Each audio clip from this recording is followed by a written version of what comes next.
Great. Yes. We're doing this. We've managed. We're finally live. It's been like 3 years since my last podcast, since the last time I recorded. Yep. And the last time I recorded was with you. There you go. Slightly better conditions now than we Yes. had last time. So. Yes. Yes. Very, very, very happy to see how this all turned out. Maggie, all good? Everything's working? Or knock on wood? Nah, no need for that. Nah, Okay. Fine. Shh. Yes. Thank you. Thank you for Thank coming. you. Thank you for the help setting everything up. That's been a journey. Yes, it has. I've had the studio ready for 2 years now without recording anything. So, yes, we're finally here. I have David Ochoa in the studio with me. Very happy to be here. Thank Yeah. you. Very happy to be a part of this journey Yeah. from, that has been 20 years in the making, probably around that, considering, Yes. And very happy to finally be sitting here with you in your own place. Yeah. Congrats. Thank you. Recording the first ever podcast in my new studio. Yes. I've lived yes. in the studio in the meantime, but I hadn't recorded here yet. Yep. I'd done a couple of my videos for the challenge that I was doing before. I'd filmed some things in here, but I hadn't actually used any of this equipment for recording a podcast. So we're here. Yes. Thank you for having me. It's funny because I don't know. I Bless you. It seems fitting for the situation. Yes. I know it has been a long time coming, but I believe this will be the first of many interesting podcasts to be done here. So again, let's knock Thank on you. wood. Let's keep this going. Keep up the momentum. Agreed. Today, we had our troubles. We've been messing around for a while, but we finally got it all running. Agreed. Yeah, good. How should we start this? So I've known you for a very long time and we talk almost daily. So it's not like I'm going to just pretend to come up with questions like, what's your name again? So I heard you spearfish. Yeah. Can you tell me about that? Somebody told me, yes, you catch fish, right? That's you do something with fish. I know that, right? But let's try and tell a little bit of your backstory, or course. if you could, so that people who don't know you, or even people who do know you a little bit, get a little bit more of a sense of who you are, let's say. Okay. How long of a version would you like? Okay. Slightly condensed, maybe. Well, we've got time. That's what podcasts are for. But no, let's say, obviously, you're a spearfisherman. You're also a videographer who makes videos underwater and documentary films about the underwater world. Let's say, where did this start from?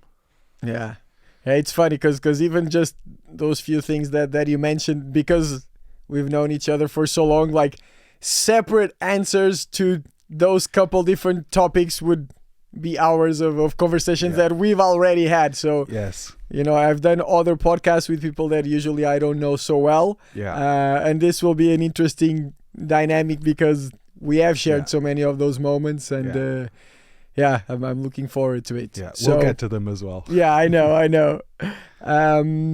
I started spearfishing when I was 7. I had an interesting education. I had a lot of freedom, maybe too much at times. Maybe that explains some things. And since then I spent a lot of time in the water. I believe the Azores is also a big part of who I am today. So for those that don't know, I started going to the Azores since I was 7.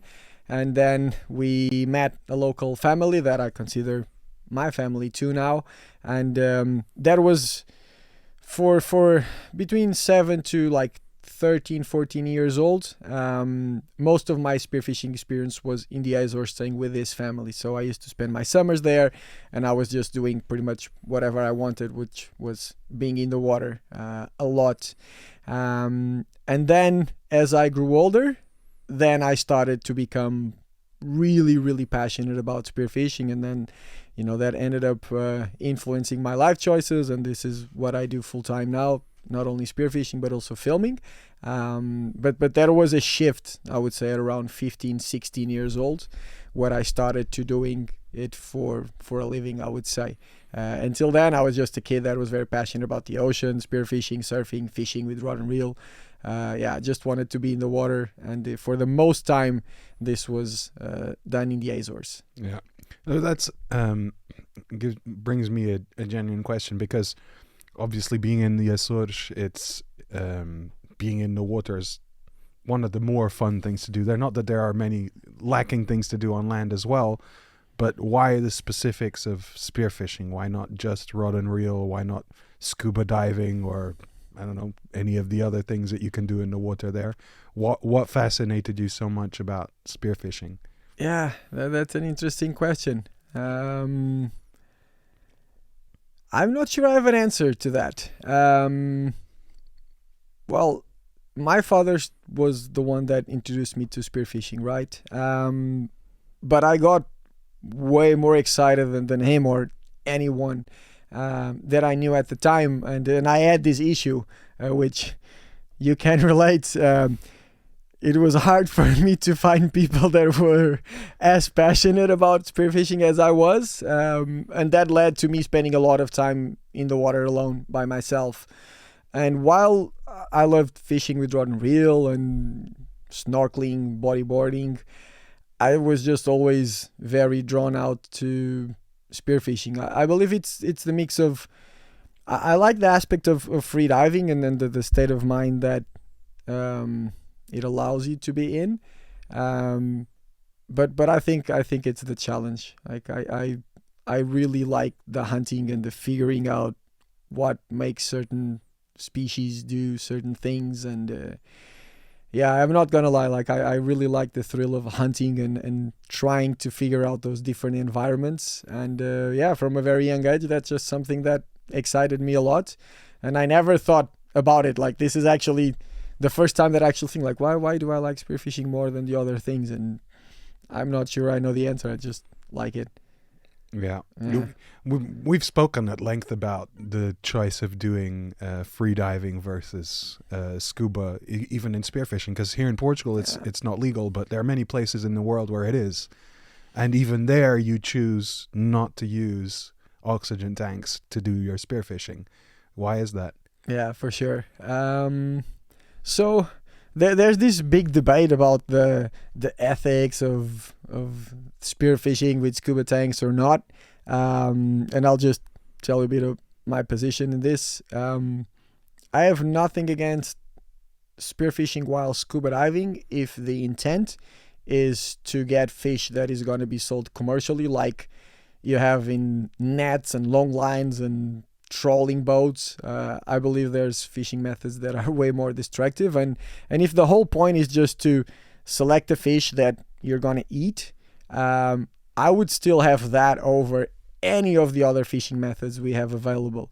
But then from a sportsman's standpoint, or just the challenge of it, obviously if you're not breathing, it makes it slightly harder, but it's actually the experience itself. I've also scuba dived a bit, and the whole process of having tanks and then the whole logistics, and then the feeling that you have underwater, even though it's pretty cool to breathe while being in the water.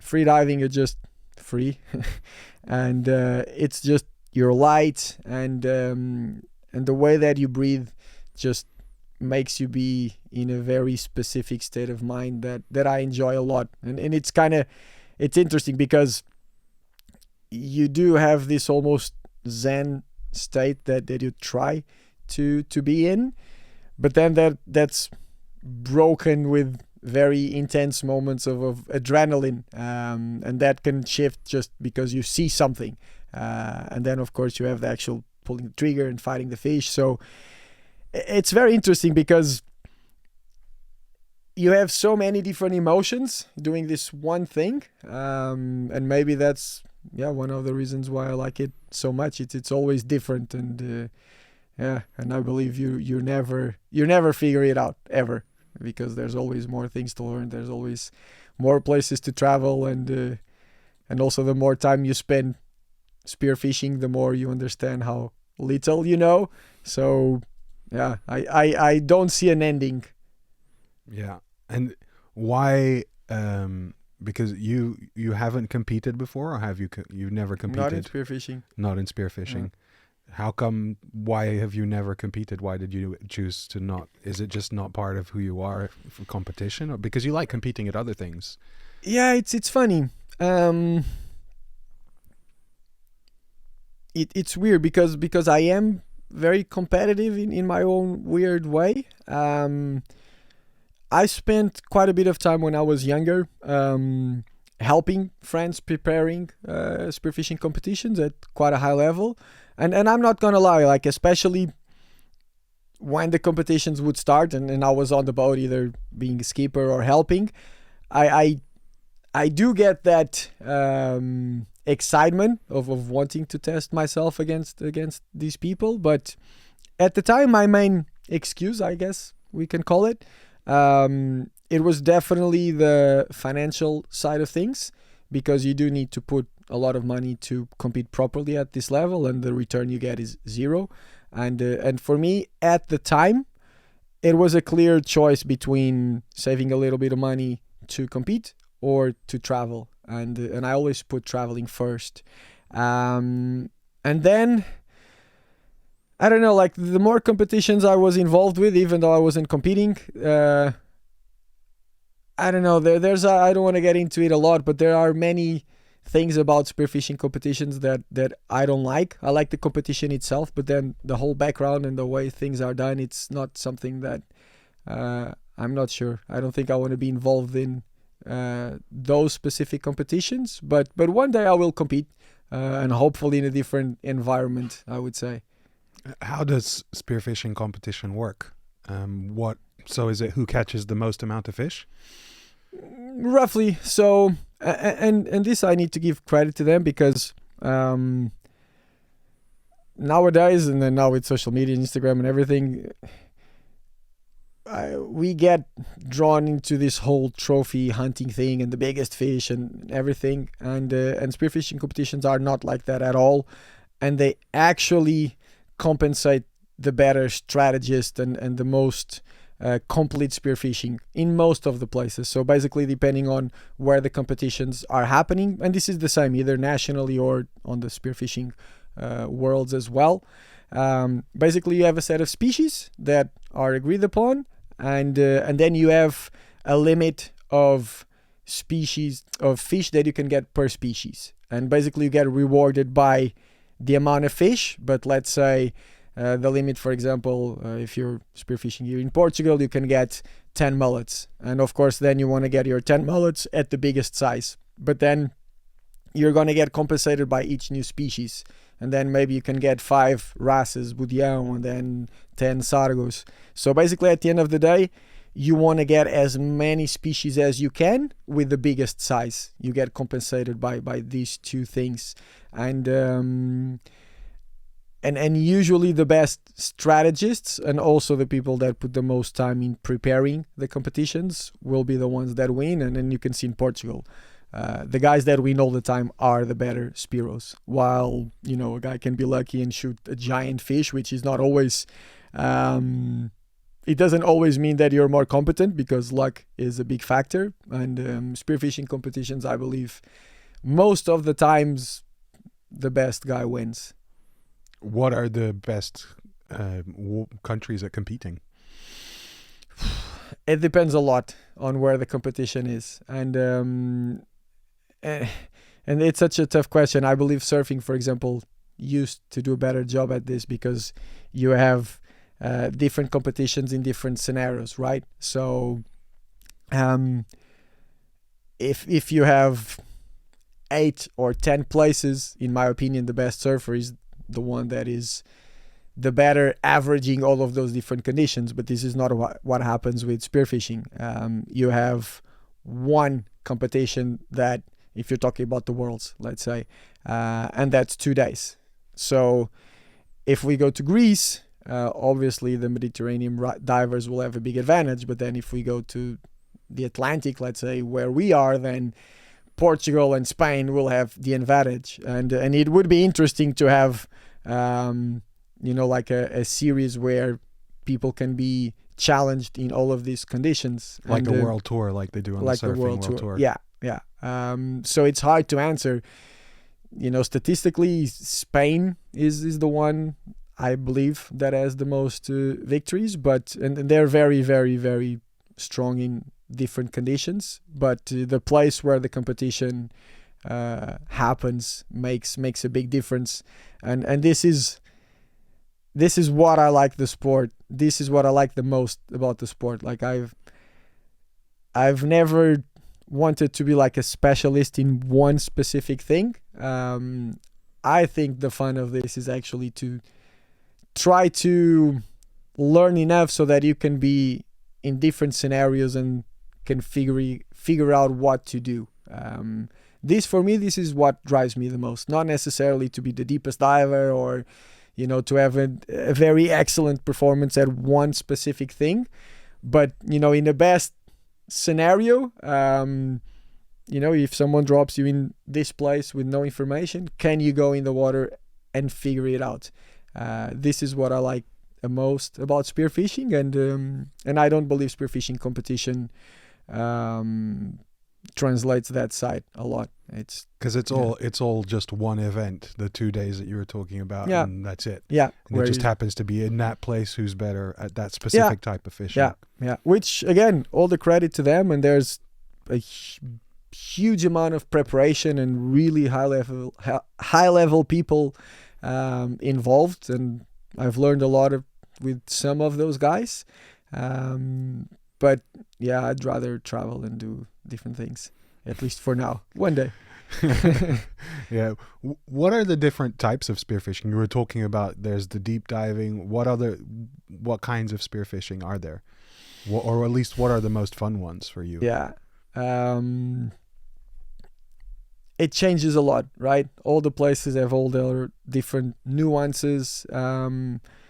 Usually people tend to focus a lot on depth, like the deeper you go, the better you are, which I don't agree with at all. But I guess one of the sides would be deep spearfishing, where and people... How deep are we talking? There's guys spearfishing 60 meters deep. Yeah. Like actually fishing? Mm-hmm. Yeah. Like a few, I would say, very few. But that does happen. On breath only. There's no oxygen tanks. There's no cheating. No. Yeah. No, there's people that dive very, very, very deep.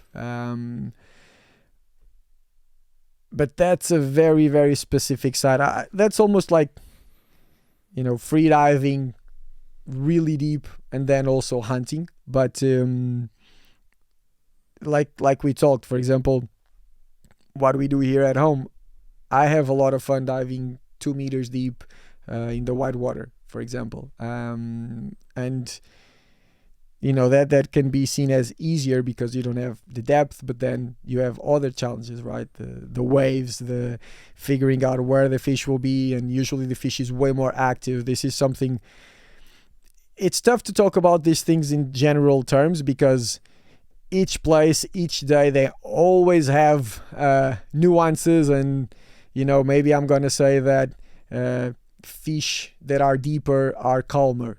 This is generally true compared to fish that it's in the even white within water. the same species. Yeah. But then there's one place or one day that the fish is very skittish, even if you're diving deep. So this is something that I always have a hard time talking about, because every time you come up with this general universal theory, if you spend enough time out there, you will be proven wrong. So this is something that I need to put out there. However, there are certain patterns that are true, and you're way more likely to find a sea bass that is calm at 30 or 40 meters than if it's in the white water at 2 meters where the fish is hunting and it's very active. So usually in terms of technique and we call them instinto, being able to decide quickly to go left or right or to pull the trigger with very, very short notice, usually in the shallow waters, you will be way more tested than, let's say, if you're doing an espeto, if you're doing a 30 meters dive and then you're just waiting, a lot of times the fish will just swim up to you. And there's all these little nuances. You can, for example, there's a lot of people that focus on looking for fish that it's hiding underneath rocks and caves, which again, most times the fish will be way calmer because they have this sense of security of, being hidden in the dark. You can dive Indian style, like we talk, along the bottom, but in deeper waters. You can dive free falling using the blind spots of the fish. Yeah, it's hard to answering it in a short answer, but it's very nuanced, I would say. Diving on the blind spot of the fish, what, from behind, from above. Yeah. Again, this changes a lot, but let's say barracudas in the Azores, for example, it's a good example. They're quite hard to get close to. For example, if you're just lying on the bottom and waiting for them to swim at you, like sideways, in general, they're fish that keep their distance. Unlike, for example, an amberjack, that it's way more common to just swim up to you. However, if you see a school of barracudas, usually what I will do if I want to shoot one, instead of going to the side, which I would do that in a school of amberjacks, I will swim to the top of the school and then I will try to choose my target and then dive exactly from the top, slightly on the back, but basically exactly from the top. And you can see that it's way easier to approach them doing this in this specific case with this species. It's not always the case, but yeah. So because I've done it a couple of times with you already, and contrary to what I do, which is I try to see a fish I can shoot, you're actually picking the fish that you want to shoot out of the school that's swimming by. Yeah, in this case, yes. Yeah. Yeah. even when you're waiting on the bottom, when you're doing Indian style hunting, that you're just waiting on the bottom and you can see the school that's about to come into your field of vision, and or also into the line of your shot, because you don't move the gun a lot. It's very slow to move and it scares the fish, right? Yes. So you're picking out of them which one it is. I guess I'm still way too excited when I'm underwater. I'm like, oh, there's a fish, I'm gonna try and shoot it. And then I do, and then you go, that fish is shit. You should not have killed that. That happened. No one wants to eat that. Yep. It's happened a couple of times. Yeah, but I did eat part them. of it. I did eat them. That's the thing. You said it would make me high. Yep. Exactly. Then I shot another 20 of them. We still ate them. Nothing went to waste. Exactly. Yeah. How is this sort of species differentiated from when you first started? Obviously, when you were just learning, you shot everything, probably, like me.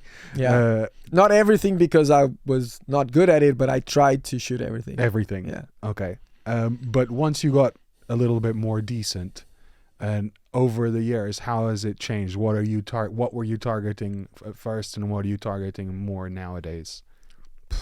It depends a lot. So I would separate it in maybe two different aspects, right? One thing that is still common today and before is a lot of times I'm going to the water and I just want to get fish to bring home and eat. And if I'm really hungry and if there's not a lot of options, like you saw in Madagascar, for example, if you're shore diving in a place that has almost no fish at all, then, if I see a 1 kilo parrotfish, I'll take it, or whatever it might be, right? Because the goal is just to get 1 or 2 fish for dinner. So, I will just try to find something that satisfies that. But then there's also this side, and it's funny because there's quite a bit of talk about this topic of, you go spearfishing just to shoot what you want to eat and everything, which is a part of it. But at least on my side, I don't just go spearfishing because I want to get 1 fish or 2 fish for dinner. There is an element of excitement, of challenging yourself to try to figure out how to get certain species, and I do believe this is something that I don't know, man, it has to be in one of our old primitive genes, because I'm not gonna lie, like if I'm here in Portugal and I'm diving in the white water and I see a big sea bass, no matter how many times I see them, there's something that it's hard to explain, but it just triggers something that it's way more than just selecting a fish to bring home. So when that is the case, when you're not going spearfishing just because you want one fish to come and hit as fast as possible, like we've done, when you're hungry, yes, everything counts. Yeah, exactly. Yeah. A lot of time that is not the case, and it doesn't mean that you're not going to eat them. You will eat them, but it's not just about that. It's about choosing something that represents a challenge that you're setting yourself to, right? And that's why you get credit for certain catches. Yes, there's an element of luck to it, but certain species, if you do manage to land them, usually that means that you acquired the knowledge necessarily to hunt and successfully land them. And that's why we are proud about certain catches, and that's why I take photos, because they represent all of that work that is put into them. And in that, it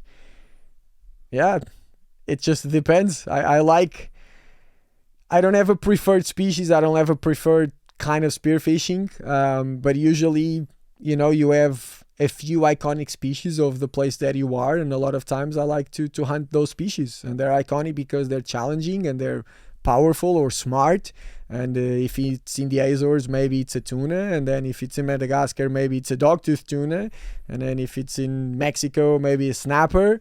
I like to learn about those species in those different places. It's hard for me to pick one. Yeah, it just seems to me that, like, for the most part, tuna is the king. Like, you want to get tuna anywhere you can. And okay, if while we're looking for tuna, or if there isn't any tuna, then okay, we'll look at some of the other things as well. Or if they happen to be in the same place that you're hoping to find a tuna. Yeah. Because there's obviously many other challenging fish as well.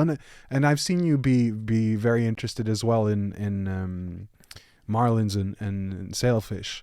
But they're obvious. Are they harder to target than tuna? Or are they rarer? Or yeah, so it's funny. I have changed my mind a bit about certain species. And marlin and sailfish is a good example. They are apex predators amongst the biggest pelagics, right? So I would say marlin and tuna would be the pinnacle of these species that we like to hunt. Marlin and sailfish are not necessarily hard in terms of technique, or for example what we were talking about, let's say hunting a sea bass in the white water, right, where it's very challenging and technical. You need to hide yourself really well. A lot of times you need to shoot fast. Usually these fish will be quite easy to get close to, right? And it's more about being at the right place at the right time, which there's a lot to be said. But in terms of technique, it's not hard. Then the fighting can be hard, like you saw in Madagascar. One of our guests shot a big marlin, and we shot it. We didn't get it on the boat. Yes, that is something that happens. Personally, I always wanted to shoot a big marlin. I'm not gonna say that I'm not gonna pull the trigger. If I'm in hunting mode, I get excited, and I will probably get one when the opportunity comes. But it's not something that I'm chasing at all. And I've had opportunities before to shoot marlin, like in Cape Verde recently, and I was very happy just to film. Especially, it's funny because, for example, in this situation, we were trolling for marlin, right? And we wanted to get a fish behind the lures to then jump in the water. And if this is the case, I would rather film. The same thing, for example, with bait balls. I really want to go see the bait balls in Mexico where the striped marlin hunt. I'd rather film in that situation. But maybe if we are floating in Madagascar in the middle of the blue and a massive blue marlin comes, then I will probably pull the trigger, But they're not species that I that I put a lot of time in chasing, I think tunas are way cooler. Yeah. Why are they cooler? Yeah, way more challenging. The approach is harder. The fighting is way harder. They fight harder than marlin, at least the tunas that we target. Is that the dogtooth specifically? Yeah. Which is not really a tuna, funny enough. But Why do they call it a tuna if it's not a tuna? Good question. I don't know. It's a mackerel It's family? a mackerel. Gymnosardonichlor. It's a mackerel technically, and it's not. It doesn't have the same migratory patterns as a bluefin or a big eye. It's just a really, really big mackerel, which has the most powerful takeoff for sure. They fight. They're like a sprinter, right? A yellowfin will be like a marathon. They won't fight as hard, but they fight long. And doggies, they go crazy like you saw. It doesn't take a lot of time for them to destroy a lot of gear. A lot of gear lost to dogtooth tuna. Yeah. And then also like the approach again, big marlin or even sailfish, most times they're not really hard to approach. Doggies, again, it depends a lot, but the good places usually there's way more to it. You need to dive at very specific times. You need to dive deep. A lot of times you need to dive really deep. They'll keep their distance.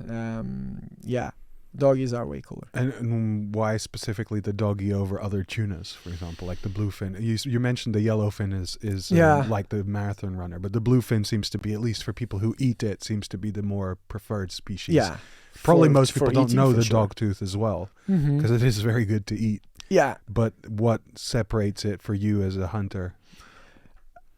I believe all of them have their own magic. A really big doggy or a really big bluefin or a really big yellowfin, they all have their own merits, I would say. And then also in terms of eating, the doggies are very different than the other kinds of tunas, right? The other kind of tunas have red meat. You have that fishy, almost fishy kind of metallic taste to them, and the doggies are, like you saw, more pinkish kind of meat, lighter. They're not as fat as, let's say, a big bluefin. But I believe it's also a matter of personal taste. I cannot say that a bluefin belly is better than a nice doggy steak. They're both very, very, very good. From outside perspective, I guess a nice bluefin tuna belly is probably better, but if you can have both, I have a hard time saying that I prefer one or the other. Yeah, but in terms of the challenge of hunting, the dogtooth is more challenging. It also depends a lot. It depends a lot. So a smaller dogtooth will give you a lot more work than a bigger bluefin in terms of the fight that it puts up. So yes and no. Pound for sure. A dogtooth with 50 kilos will be way more powerful than any other fish with 50 kilos, right? But a 300 kilos bluefin will fight longer and harder than a 40 kilos doggy, right? So this is the way I see it.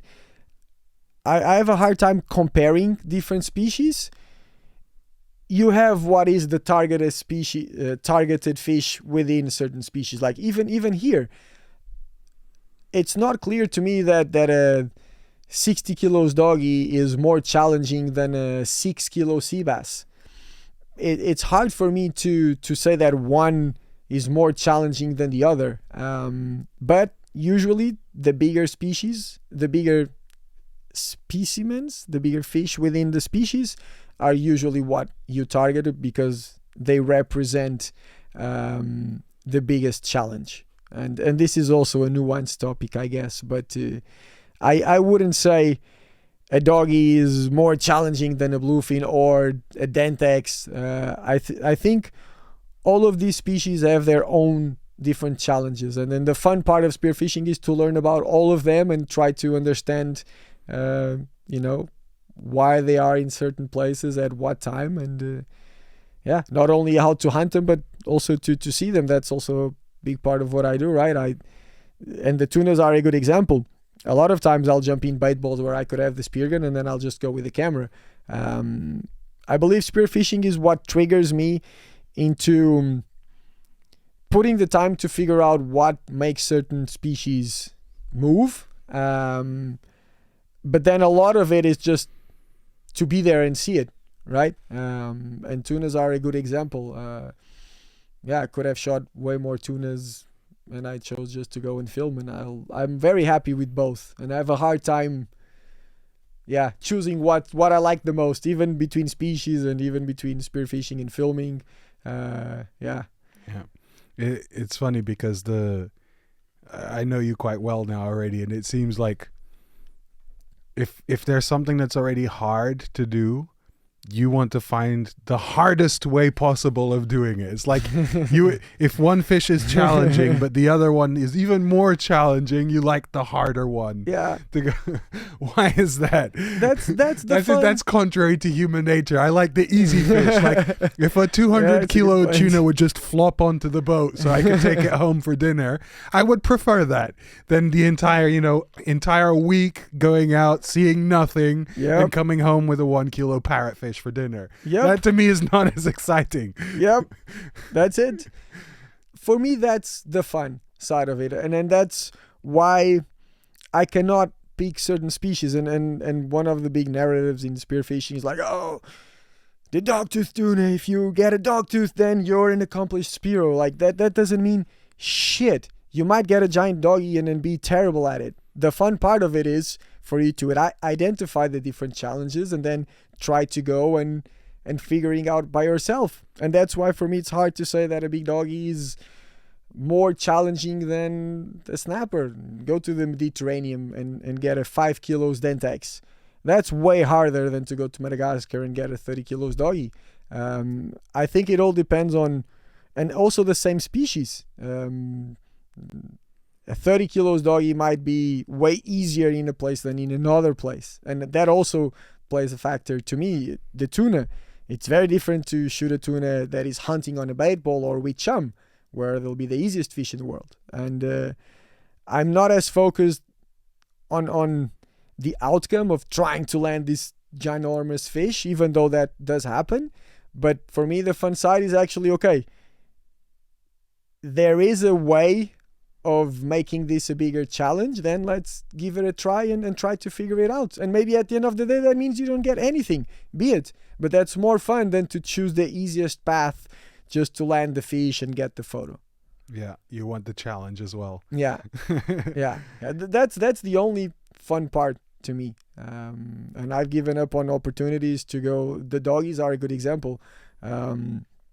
I had shot some doggies in Madagascar, even with you, and I had opportunities of going to places that I would have very high chances of landing a big doggy with spearfishing guides that were friends of mine and that knew about places that I would probably get them. But I wanted my first dogtooth to be in a place that I didn't know anything about. So I rejected these opportunities of going to Zanzibar and other places where I could have landed this fish.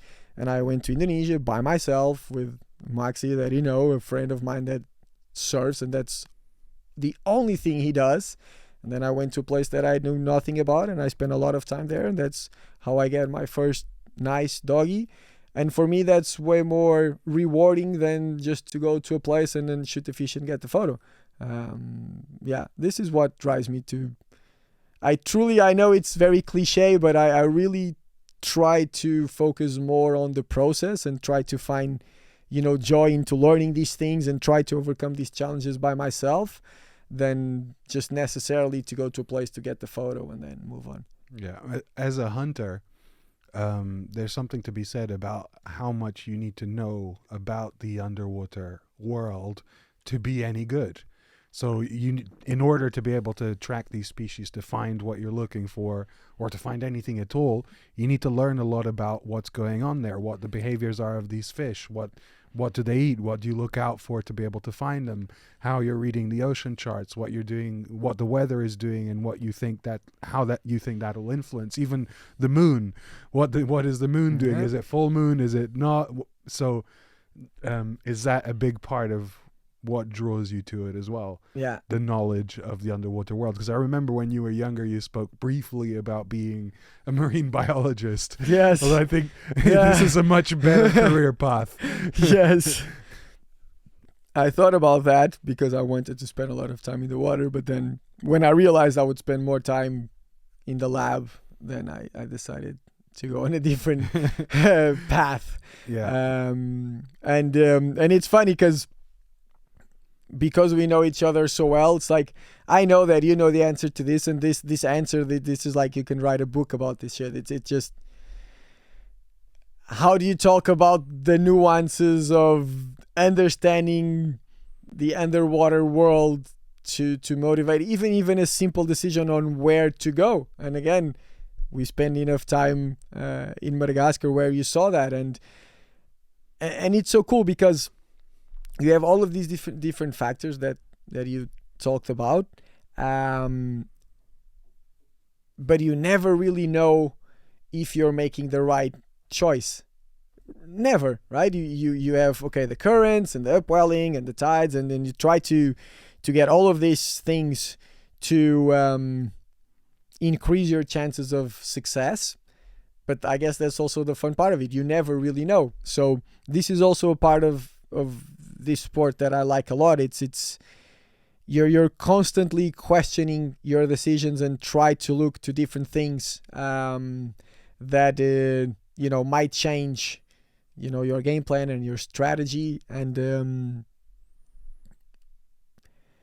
if you're conscious enough, you will be humbled all the time. You're not going to be only if you choose not to look at it, and I believe that that's a very good lesson that spearfishing gives you constantly. So having that said, and maybe I'll talk about Madagascar for the people that don't know, we spent 3 months there together. You were there with me to help, guiding, taking photos, just on the daily life of a spearfishing guide in Madagascar. It was the best trip of my life, for sure. No, non-ironically. I know, I'm laughing. But I had also gone there to figure out if I wanted to possibly do this with you and make more of a life out of helping you and do something similar to what you did. But being there with you changed my mind considerably. Like, I have massive respect for what you do, but it is way too fucking hard for me. And I guess, like, my passion isn't as much as yours is for doing that specific thing. But yeah, carry on. Sorry. Thank you. No, I understand. Sometimes I question myself too. Yes, like you saw, Madagascar is a very good example where, okay, in the morning when we go out, we'd say, okay, if it's incoming tide, then the current is going to do this, so that certain places will be more likely to have fish because of the current. And then and these patterns, there's a lot of fishing theories that don't mean a lot, but there are certain patterns that you can rely on, like the upwelling, which basically means we look for underwater structures, a pinnacle or a drop off, a wall, and if you look, you have all these nutrients. Let's say that you have 100 meters of water from the surface to the bottom, and you have all of these nutrients, right, that are spread along the water column. And if the current is going this way, if there's a wall or if there's any kind of structure, all of these nutrients will be condensed where the water goes, which is on top of whatever structure is. So basically, upwelling means that all these nutrients are pushed up against the structure. So basically, you have way more nutrients around this area where you'll have upwelling. And then because you have these nutrients like plankton, phytoplankton, and all these things, then the small fish will be there feeding on this, and then the bigger fish come and the bigger fish come. So there are certain things that you can rely and that will increase your chances of success. But again, that doesn't mean that a fish will be there. So, okay, let's say that you are in the right place at the right time with the tide and the current is right, but the fish are not there anyways, right? And this is when you start questioning yourself. Okay, is it the current or is it the drift that I'm not doing it right, or is it the chum or the flasher? There are so many little decisions that can make the difference. And Madagascar was a good example, and you saw that. You do 1, 2, 3 drifts, and then if things are not going as expected, then you need to change the plan. Without ever knowing if it's the right decision. You just try to use that knowledge, and then a lot of times it's also you just kind of go with the feeling, and sometimes that also works. And sometimes maybe that feeling is motivated by unconscious things that also make sense. But going back to your question, this is the way I see it. There are almost endless variety of factors that motivate your decision. But there's also a big amount of things that we don't understand. And you just have to go in the water, and then you take it as it is. You spend a lot of time in the water. Yeah. Yeah. But that's it. If you focus, and I have these conversations with some friends too, that are so motivated to get certain species. If you don't find joy into trying to understand these things and really just to enjoy being in the water and going through this process and trying to question your decisions and try to learn as you're trying to land your fish, I see this happening. You're either frustrated because you're not getting what you want, or then you lose motivation because you got what you wanted. So then if you got what you wanted, what is the motivation now? You got the tuna, so it doesn't make sense now to go after anything else, right? So yeah, I think this is an important lesson, and I was like that before. I was very driven towards the outcome, and yeah, I think spearfishing can teach you a lot of things about life in general, and yeah, this is definitely one of those. Just take it day by day, try to learn, and yeah, if you get it, you get it. If you don't, just try to find joy in learning, and try to challenge yourself into understanding what it takes to land a special fish instead of just wanting to land the special fish for the photo or whatever. Yeah, enjoying the process. Yeah. Okay. No Something shit. that doesn't come that no naturally. Shit. Yeah, no, and also to me it doesn't. Like this is almost utopic, right? Of course, you will always make certain expectations, and then you will always get emotionally attached to an outcome that you expect, and then of course I'm saying this, but then if we go to Madagascar for 3 months and we don't ever see a decent fish, of course, I'm not going to be happy about it, but I also don't go crazy if I go out diving and I don't get anything. Yeah, try to find a middle ground there. That was a big part of my realization when I was there with you in Madagascar, was that we would go past turtles, we would go past sharks, whale sharks, dolphins, any number of amazing things to see underwater that most people go a whole lifetime without ever seeing up close in person. And you just like drive right past it. Nope, not what we're interested in. Drive for 3 or 4 hours into the middle of the fucking ocean, jump into the water where you can't see a meter in front of your face, and you go, yep, this is where we're going to spend the day. Yo. I can't see absolutely anything, but I have a feeling. Yo. This is where they're at. And like, I would have stopped at 10 places behind us where we were sure to see something really awesome. But no, that's not what we want today. We're here to fish. That's such a good example. Yeah, I remember one of those places, the tiny rock we had, like the little deep, tiny little pinnacle. It was this place in the north of Nosy Be. And yeah, the viz is always terrible. It's by the river mouth. You don't see the bottom. It's like 35 meters deep, and the fish are not even big. Remember, you had like these blood snappers, like these small red fish. Yeah. But it's the only place where we can get them. Those were very good eating. So that was also something. But it's a good example. We would go over marks that had blue water to go dive this place that is deep to get these stupid fish. Yeah. But that's fun. Yeah, and especially a place like Madagascar where you have all of this incredible wildlife. Yeah.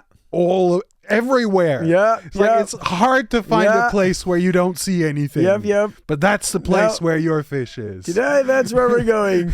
Murky, deep, small fish. And the theory is, if the water's too clear, they can see us. There you So go. they run away. we need to make it more challenging. Yep. It's a good example.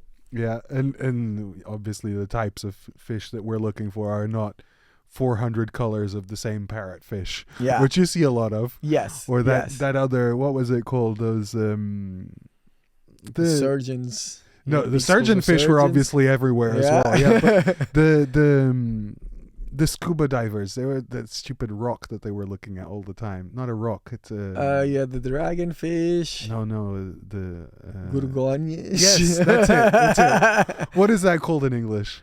I don't know. Gorgonia. Can you look that up, Maggie? What's a A gorgonia? seaweed type thingy. It seems like the scuba divers would be endlessly looking for that. Yes. And I couldn't think of anything more boring to look for in a place like Madagascar. So I guess they're just as obsessed as you are. Yep. I'm not sure, if you're generally... The soft coral? Yes. Soft coral. It's just a gorgonia. Gorgonia. It's a gorgonia. It's a gorgonia. Not a gorgonia, it's a gorgonia. That's just gorgonia with an English accent. That sounds like STD. It does. I just got gorgonia. I don't know. They seem to spend a lot of time looking for it. Exactly. Must be a pretty good STD. Like, what do you have to do to get that one? Exactly. Yeah, if that's what generally motivates you, sure. I also believe that's just an easy path to provide people with a good experience. That's not what we do. No, thank God. Even murky waters with little fish is better than that. Like, we did a few dives with them, and the lionfish was more interesting than the soft coral. Yeah. I guess if you have a 400,000 euro camera doing a macro shot of the soft coral, tiny little hairs. Yep. Then maybe it's a little interesting for them, but for us it was definitely not up there on the list of things we were looking for. No. I like to see there things that move. There it is. Gorgonia. There we go. It's an They're animal. pretty. Yeah, Carl, yeah. Yep. They're super pretty. Now I remember. Yeah, in Saudi, I spent a lot of time photographing those things. They're nice. But yeah, I like stuff that moves around. Slightly more than just swaying with the water. If that's your thing, sure. But yeah, I like moving things, big things. Yeah. If the bluefin tuna would just sit there like that, I would be happy too. Yeah, that's the thing. But that's why they're cooler, because they don't just sit there. Yeah. That's your argument. So I don't agree. If I could have that tuna sashimi, Yep. have a nice dinner after 20 minutes out, I'd spend the rest of the day floating and watching the dolphins. No fun in and that. the turtles. I beg to differ. Lots of fun. Turtles are also fun. They are. And again, there's room for everything. We did have fun with turtles there. And maybe there's a lesson there too. Like, and if we would go to Madagascar now, it would be different. And we would spend more time doing some of those things, I believe. And we would spend maybe more time with a whale shark or with a whale or seeing different things. Because it's also easy to get just super focused on the hunting side. And while I do have a lot of that, I also believe it's cool to try to enjoy those other things. And for me, it's hard. Like, I come from a background where when I was spearfishing commercially, where I was like insanely focused on that. And now I recognize it's not all good. You know, if you want to take 1 hour to go and chill with the turtles, cool. You know, maybe I don't think that's better or worse than what we were doing. And I feel like sometimes I go a bit too far with spearfishing excitement. I wouldn't change it at all for what we did. We did, like, there was a specific objective for that trip. And to that purpose, like, I like how driven we were with the mission, let's call it, because it's something that I don't have very often in life. I mean, obviously you have your like, people like to say it's a purpose, but let's just say it's something that you enjoy doing so much that you do something to the extent that it would drive most other people crazy. But for me, it felt like I knew what I was doing there. I knew what we were looking for, what we were there to do, and that made it much more enjoyable, to the point where I say this now that, I'd prefer to see the turtles, but I don't. I say that because I got to experience what I did with you and got to see what you do, and got to have a new appreciation of how difficult it is to do what you do. It's funny because for a lot of people, they'll see your images, your videos, your photos, and they think, oh yeah, he jumped off the boat and took a photo of a big fish and then he got back on the boat. Like, man, the amount of work that you go through to be able to take that photo, to be able to even find that fish. Like, I still think you have some weird magnet of fish in you, because I saw a lot of people jump off the boat and see nothing. And then you jump off the boat, it's like, oh, they're all here. Yeah. But how many times they weren't all there, right? So I believe it's... Most. Yeah.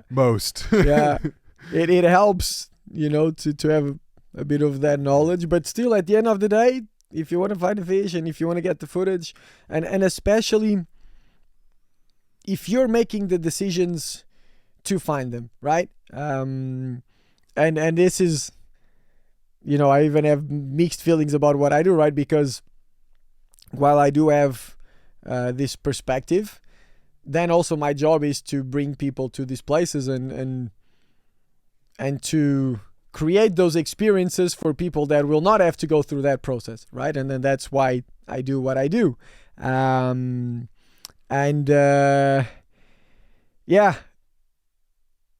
If not only, for example, let's say filming or even spearfishing, to be in the place and to get the photo or the video or to shoot the fish is challenging as it is. But I believe the real challenge is in making the decisions on where to go and when to dive and why to be there. I believe that's actually what takes more time. And this is what I see around the world. Like, I believe that I'm a decent diver, and then if I had this in New Zealand, I went to New Zealand and lived there for a year, and it took me quite a while to figure out that the snapper were in the shallows, and I was diving deep. And you see people that are less competent at spearfishing than you are, but they know the place and they understand the strategy that is more efficient than yours, and they have better results. So anyone that has good overall spearfishing skills, if you then go to the place and give them the information, you will probably be able to land the fish. I believe the challenge is in learning that. That's what drives me. Yeah. It definitely takes a lot more time figuring out than the actual hunt itself. Yeah. I saw that with people who'd be a little bit delusional about going with you to do something and going, oh, well, it wasn't that hard, without seeing the amount of work that you'd put in to get them there. Yeah. And then I obviously I didn't see it because I'm always with you when I'm in the water, but I can only imagine them going on their own, like, oh, I'm going to do this too. I'm going to go get a tuna. And then spending a year or two in the water going, they must just not exist anymore. Yeah. They've completely disappeared. Yeah. There's no more tuna. I declare them extinct. I've heard that a couple of times. You've heard that a couple of times about different species where then you go in and it's like, oh, here it is. Yeah. It's here. Yep. Like, that has never been seen here before. Like, Yep. what do you mean? They're everywhere. Yeah. You definitely make it look a lot easier, which is usually the hallmark of somebody who does something very well, right? They make it look much easier than it really is. Thank you. I appreciate it. I don't ever feel that though. I never feel that it's that easy. I don't know. I never goes like, oh, this was really easy to do. I don't feel that. Yeah, it's easy for them because you've done the hard part. Yeah, I don't. Yeah. Yeah. That's why it's fun, man. Yeah. Yeah, if it's too easy, it's yeah. I guess that's why I'm always so excited about diving here at home. Yeah. Well, let's bring it back to that. Obviously, you're from here, from Portugal, and you started your spearfishing journey here or in Açores, which is Portugal anyway, but mostly mainland Portugal, or the opposite. I started spearfishing in the Azores, even though I lived here in the mainland. But the first time I spearfished was in São Jorge. I was 7 years old, and yeah, my mom didn't know at the time, and my dad was a little crazy, and yeah, he just taught me the basics, but then he would let me go spearfishing by myself. And the first fish that I shot, I was alone, and I did most of that process just by spending time in the water alone. But that was only in the Azores during the summer. 7, 8, 9, 10, 11, 12, 13. Then at 12, I started going to the Azores by myself because my parents couldn't go there. They had to work, and I would stay with Elder and Beta, this local family that I have a very close relationship with. And then when I was staying at their place, then yeah, I would do whatever I wanted. I would go fishing with Elder and his brother Ricardo, and then I would go spearfishing by myself a lot. But I rarely spearfished in the mainland until I was like 14, 15. I would spearfish here, but you know, it was every once in a while. And yeah, I spent more time bodyboarding, for example, than spearfishing here. Why was that? I just didn't have the motivation. It is much more fun in the Açores than here, I guess. Yeah. Well, easier at least. Yeah, I think there's that. And then also because here I depended on having someone to take me, and you know, my parents had a life, and you know, they had to work a lot, and it wasn't something that I just could go out and go and do by myself. While in the Azores I could, and also definitely a matter of motivation. Even at 13, 14 years old, I was more motivated to bodyboard than to spearfish. I would still spearfish quite a bit, but yeah, I was bodyboarding more. And then I would say 14, 15, I started to become more serious about it. And then 16, 17 years old, and then I was really, really all in spearfishing. Would you recommend other 7 or 8 year olds go by themselves to spearfish? If you had a 7-year-old kid, would you let him go alone? It's tough because probably no. You're a hypocrite. That's the thing. I'm not sure because it's tough because I've seen what can go wrong, right? And it can go fucking wrong. So probably you shouldn't. But all of my oldest memories and some of my best memories were because of that. I still remember the first fish that I shot. I had no memories when I was 7 or 8 or 9. I don't have a lot. And the ones that I do are from those moments. And especially at 12, 13, 14, being able to spend a lot of time with all of that independence in the Azores, and then to get my own little boat and to go spearfishing and get my own fish. And I have so many good memories, and I believe I learned a lot of good lessons because I didn't have that support. So yeah, if I had a kid, I would like him to have those lessons, but trying to minimize the risk. But I guess if you minimize the risk, you don't have the same lessons. It's I'm not sure. I'm not sure what the answer is to that. Yeah. It's interesting because obviously what you do is there is a lot of danger involved in it as well.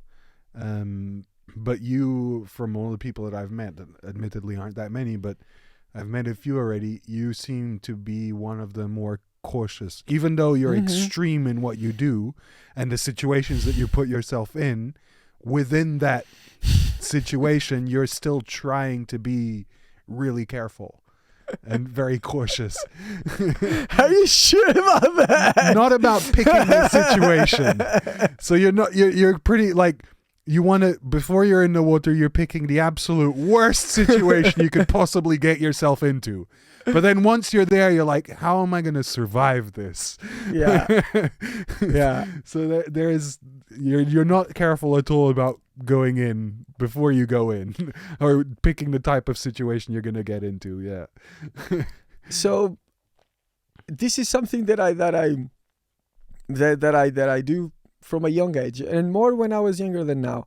And I believe that's why, even though, you know, you do put yourself in tricky situations sometimes, I've never felt panic.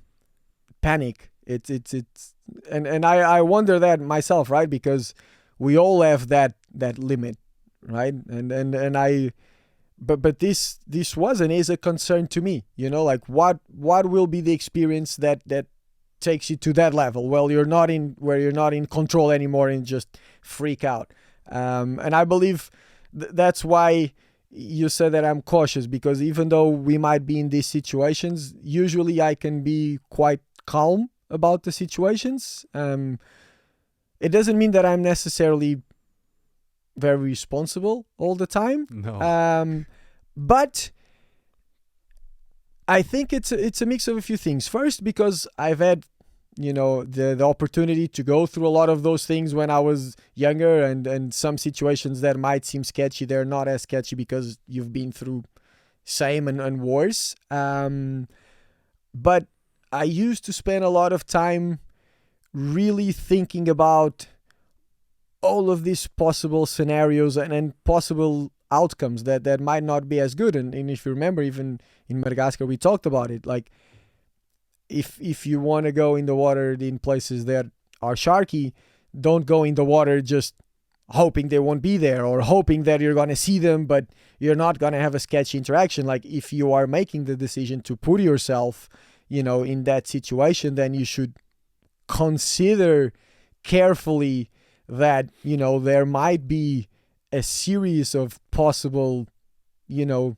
not so nice outcomes. And I've always done that. Like, even though at the time, you know, I might even be like laughing and, you know, have this almost like funny vibe, I have put a lot of time thinking about these things, right? And then what would I do if certain things happen? And then why, first of all, why am I doing it? How would I react? And now that I learned a little bit about, you know, some of the benefits of visualization and those things, I believe this helped a lot.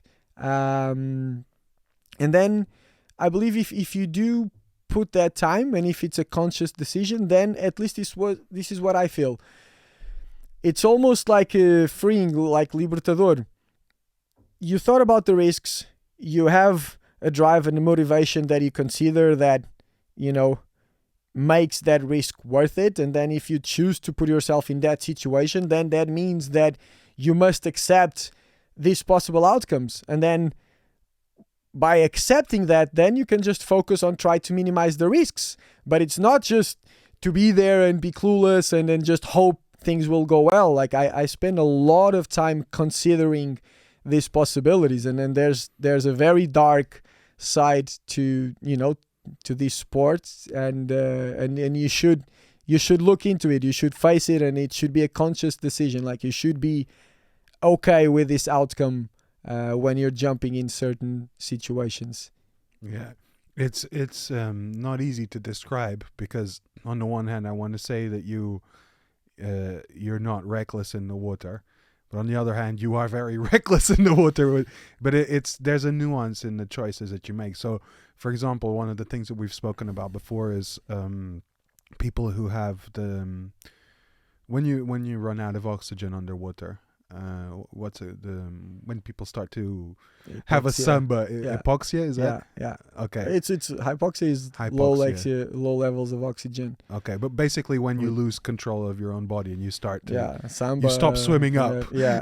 Stop trying to get to the surface, right? Yeah. Which is quite a common occurrence amongst people who do free diving and spearfishing, and yet that's never happened to you. No. And it seems like you're well aware of your limit, let's say, or where you're willing to take it to, even though your limit is far beyond what most people are capable of doing. But you don't play with that. you do put yourself into situations other than, let's say, pushing your oxygen limit, but that's one of the things where you're really, really careful about, and even very attentive to everybody else who's diving around you and calling attention to that fact and making sure that people are aware of what they're doing and not pushing it for the sake of a fish or whatever adrenaline rush they're on in that moment. So there's definitely a balance that I've noticed that you do have. Like, yes. Very, very clearly, the most dangerous situations I've been in the water have been with you. But at the same time, there's nobody I would rather be in them with than with you. Yeah. It's weird. It's hard So to describe. That's a good example. And you're not less likely to have a blackout the better you are. Probably the opposite, right? But even though I've never had a blackout, I do spend time thinking about them, and it's something that I really try to remind myself. That, and then also sharks, right? Because you see them all the time, and then it's easy to just assume that it will always be okay. And then I force myself to think of these situations, right?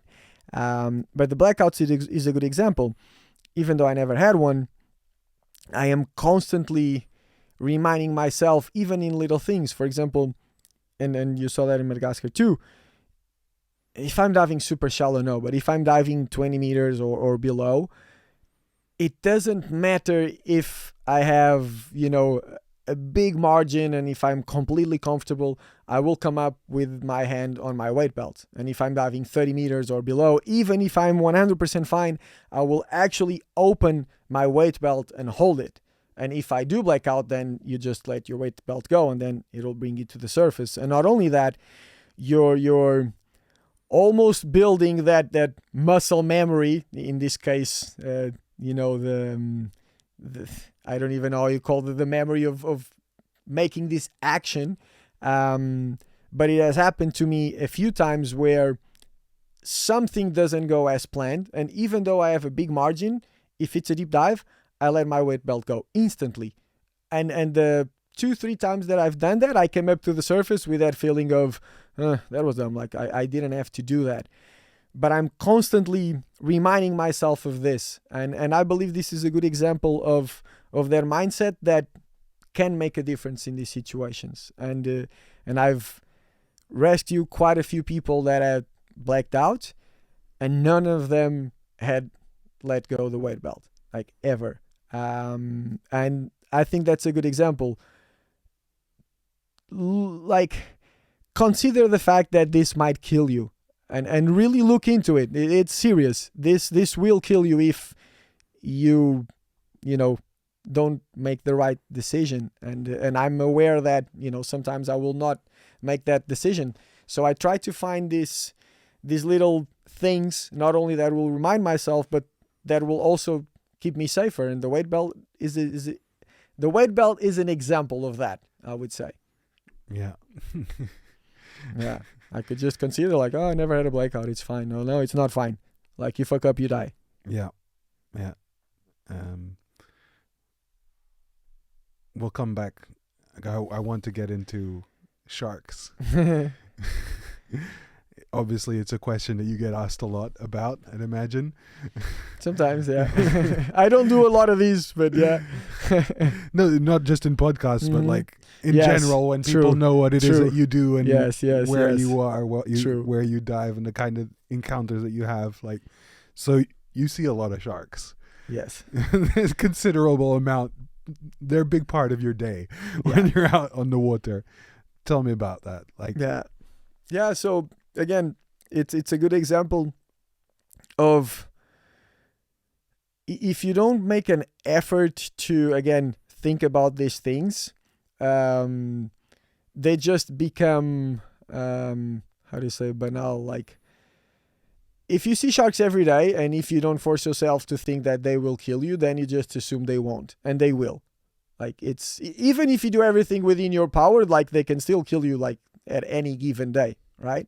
But lucky for us, that is usually not the case.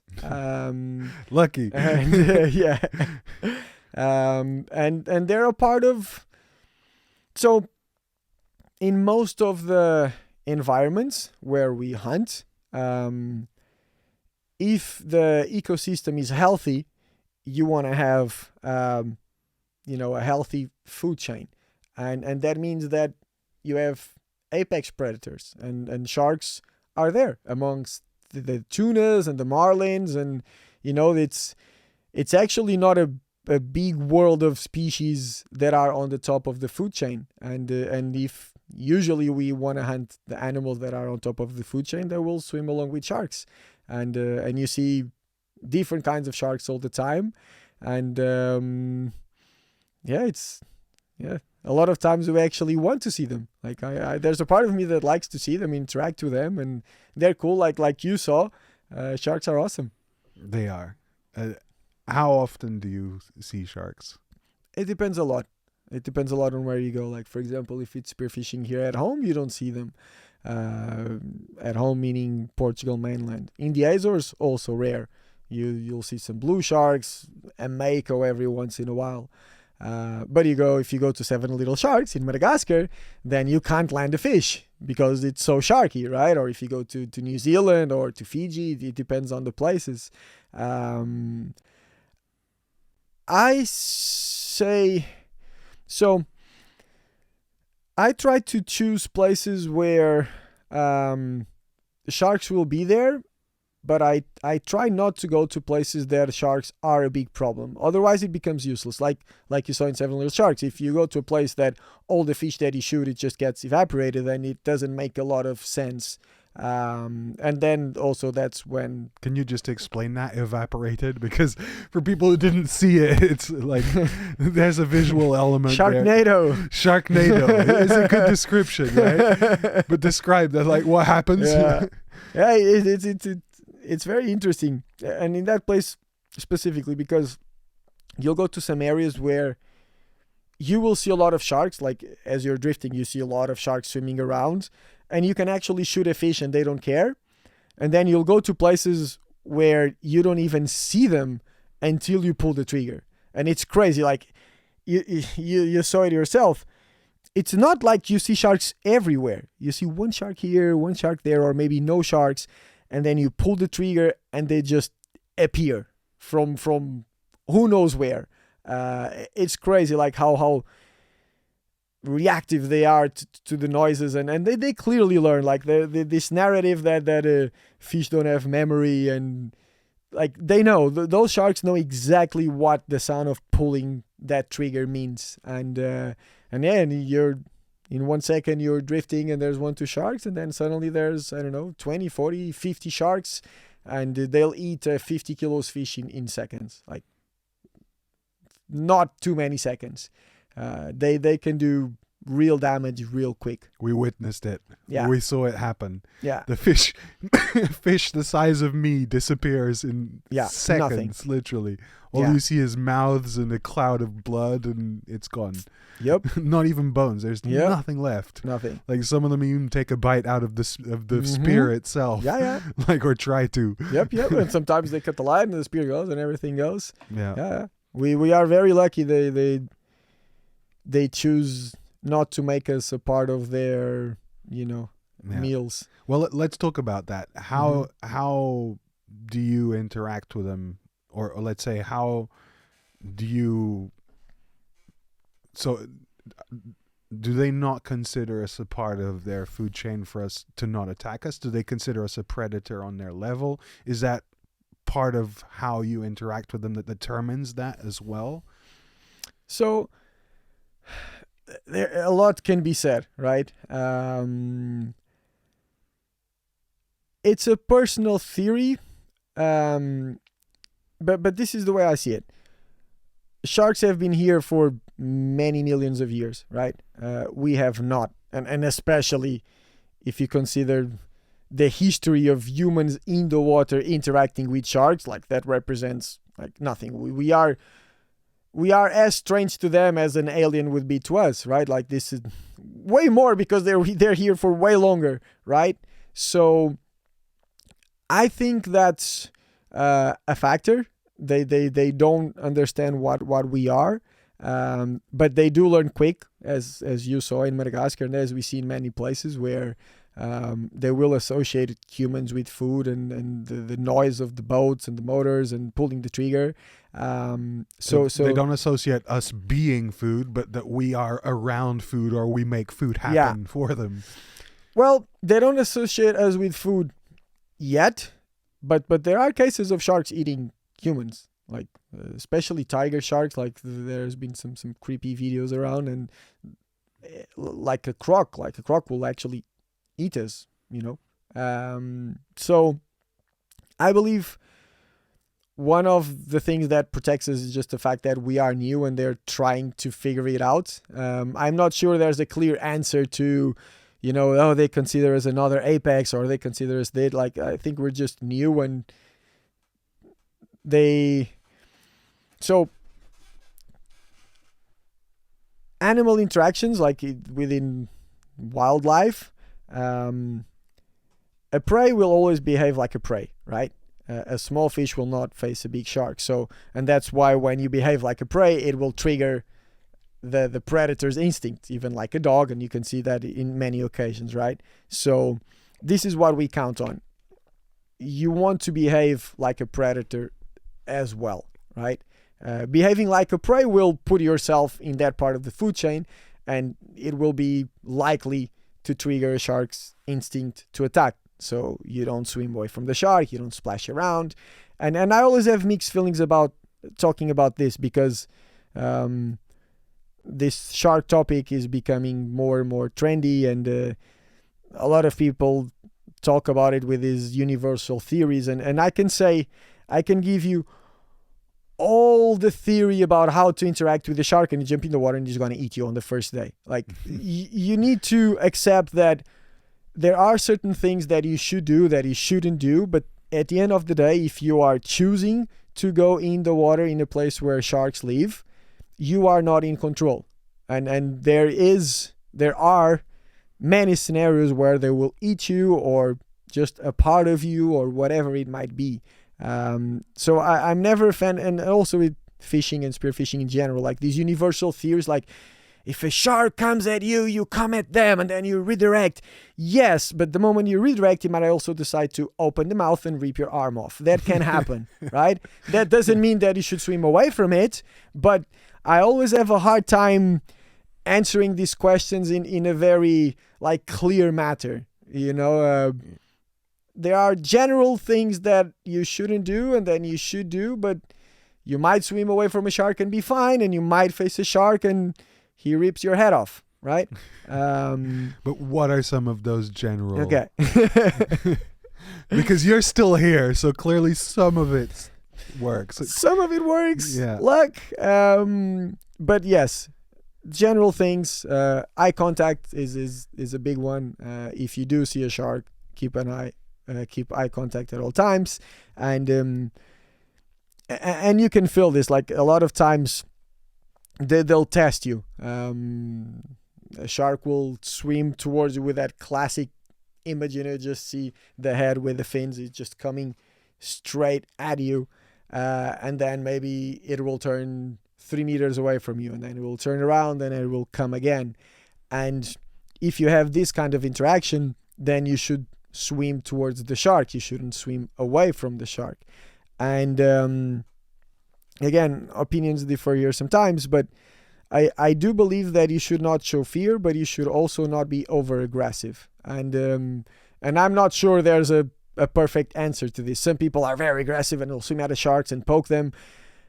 The way that I do things is I am never the one to enter the shark's personal space. So I would say hold your ground. If a shark is swimming at you, maybe you'll swim towards him gently. But if the shark turns, then I don't go swimming after it and poke, right? However, if the shark gets in my personal space, meaning arm's reach, then I will, if I have a spear gun, I will poke it. If there's contact, if the shark decides to have contact, then I will be the one to push the shark away. But I will never be the one instigating that contact, right? This is one of the things. Then Also to be aware to the body language, if the shark has the pectoral fins down, if this body is arched. Dogs are a good comparison. Like you can see, like if there's a dog that is like with his teeth going like this, and with his back, if he's trying to look bigger, those are signs of aggression. And if you have sharks on the surface consistently that are showing you these signs, and if they have stolen 1 or 2 fish, then I will leave the water. If there's a couple sharks swimming on the bottom that don't care and don't show any signs of interest, then I will still keep diving. And you try to identify these things, but then again, knowing that maybe you see a shark the whole day, that's fine, and then in one moment he freaks out and decides to bite someone. Yeah, it's a tough one. Yeah, for all of the rules and guidelines that you might follow, there's always that one stupid one that doesn't adhere to nature and just does what it feels like. Yeah. At the end of the day, they're wild animals. I feel there's a few basic things that are obvious. Not swim away from them, like you don't run away from a dog or that. But then a lot of it is just situation by situation. Try to be calm again. Oh, if a big shark swims at you, stay calm. You're not gonna stay calm. So one thing is the theory, but ideally I think if that's something that you're considering, then just try to go step by step. Maybe go one day and try to interact with blue sharks instead of going and interact with bull sharks or tigers, or certain sharks will have more risks than others. And like everything, right? Like you're gonna get good at it by doing it. And I believe a lot of things are said about sharks, but a lot of it is just be in the water and try to build that knowledge by spending time in the water with them. And when I went with you, I remember, like, for as much as you might want to be in a situation where you might want to take it gradually, at a certain point, like you said to me at the time, is, look, these are sharks. They're wild animals. Yes, we've prepared for it. We've spoken about it. We've visualized what to do, what not to do, how to behave. But at the end of the day, you need to make the decision to be there with them. And knowing that all of that can go out of the window, that it can go wrong. And you have to accept that if you want to be in that environment. It's not like, oh, well, this one is a more trained shark, so he'll be fine, and you get used to the presence. No, this is their environment. Anything can happen and anything can show up. You need to be okay with that if you want to be in the water with them and make that decision. And for me, that helped. So on the boat, I was nervous, let's say, and thinking about it. But as soon as I asked you, is it okay? Like you jumped in the water before me, you're like shouting your head off and squealing like a pig. Like, the sharks are here, the sharks are here, come on. And like, is it okay? And your answer was like, no. You have sharks. They're aggressive and they're very excited. There's fish, there's boat, there's things happening for them to be excited. Like, if you want to come and see them, great. But it's a decision that you're making, and one that you should be aware of. It's not okay. Nobody can come here and reliably tell you, or they'll be lying, that it'll be fine. I'm not going to be the one to do that. It has to be your decision to make. And you said that, it made a lot of sense. And then for me, it was very clear on the boat. Okay, if I'm going to make the decision to go, then that has to be a part of the equation. And I have to know it. Nobody's going to assure me anything. I need to be okay with it not being okay if that's what happens. Do I want to do this enough to be okay with that? And for me, the answer was yes at the time, so much so that you saw for the rest of the trip. Yep. That's what I wanted to see the most. That was what excited me the most out of all of the dives, was to encounter sharks. And it's not like I all of a sudden felt invincible and it's never going to happen. It was like, no, I want to be with them, see with them, and interact with them enough that I'm willing to, at least for now, that nothing really serious has happened, to accept the risk of it possibly happening. And then once I made that decision, being in the water became so much more easy. It's not like you're completely chill. Yeah, no, But I didn't feel nervous, if that Yeah. makes sense. Yeah, for sure. I felt, because I wanted to be there. The curiosity was there. The conscious decision of the risk that it involves, and the benefit, obviously, because Yeah. being with those animals and interacting with them is, Cool. it's hard to describe, but it is an awesome feeling. Yeah. And one that I can I haven't been with whales before, but I can imagine it's a similar feeling or something. Different, yeah. Obviously, you don't have the Yeah. same sort of fear that they're just going to eat you. Yeah, no, but the interaction. Yes. A lot of time, most of the times, depending on the species, but most of the times whales, like, they don't really care about you. So it's not really an interaction. They're there swimming and you jump and you look at them. And then sometimes certain species will interact with you, and that's awesome when it does happen. But sharks is different. You know, they know you're there. And well, you saw it. It's different. And especially if you are in an environment where they are also curious about you, it's very different.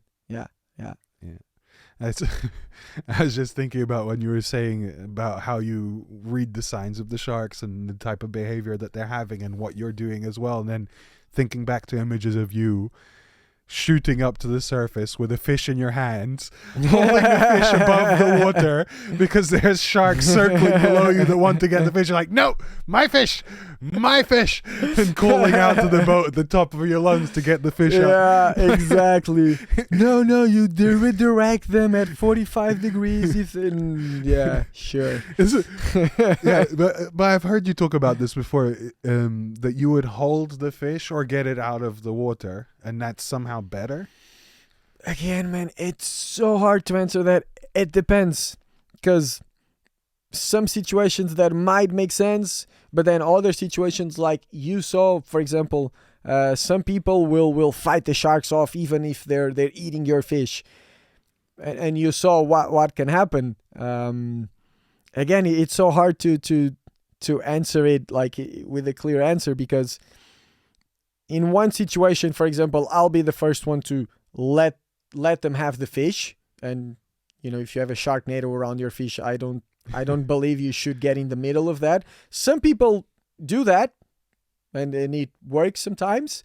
So on one side, there will be situations where I'll be the first one to let them eat, but then maybe if there's only one or two small sharks, and if I get my fish fast enough, maybe I will put it out of the water if it's a small fish and if I can actually do it. But then if on that same situation, if the sharks will come to the surface and if I find they're aggressive, then I will let go of the fish and I will be ready to face them and to poke them with whatever I have.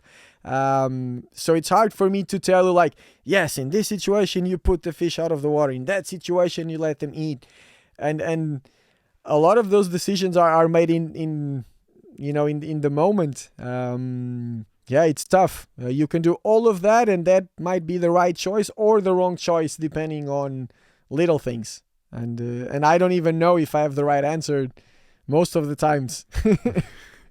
So far, so good. Let's knock on wood again. Yeah, it's a tough one. But they do definitely make it more fun. Yeah, and like you saw them, like they're super cool. They're badass. They're beautiful. I think the discussion about sharks should be way more nuanced than it is. I believe we have these two very opposite views of, oh, they're amazing, sharks are our friends, and all of the people that I get it. They're trying to push this message that sharks are not these crazy killing machines, that they're not, but they're also not as nice as maybe you might think. They're apex predator. There are friends that sometimes turn into crazy killing machines. Yes. And you don't know when. Yes. We've had friends like that. Best case scenario, it'll take you just your arm off. That's the best case scenario. Yeah. Yeah. They're cool. They're awesome. They're also, because filming, like I genuinely, I find them beautiful. Like the colors, the design, they're really, really, really cool animals, and a part of me really wants to see them like you did.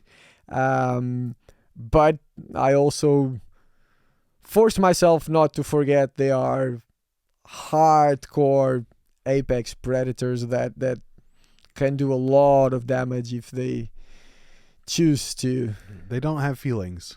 At least not for us. They don't Maybe feel they sorry do. for us. Maybe they do. Who knows? Doesn't seem like they have many feelings. Yeah, I know. I don't think they're too worried about that. Yeah. No. they don't have that moral conscience of, oh, will I sleep at night if I kill something? Maybe they do. The I don't animal know. world seems to have a lot less of that than we do. I think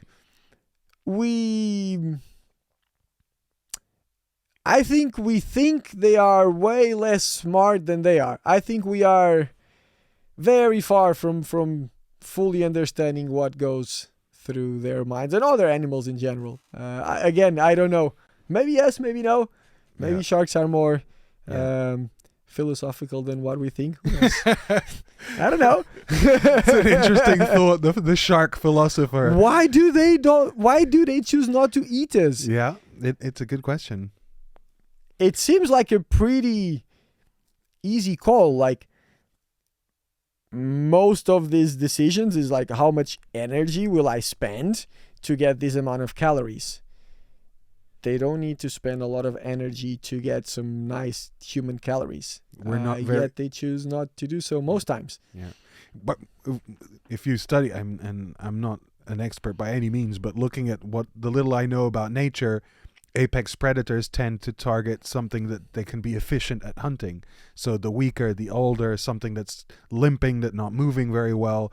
Looking at a human swimming in the water, it's like, We're all of that.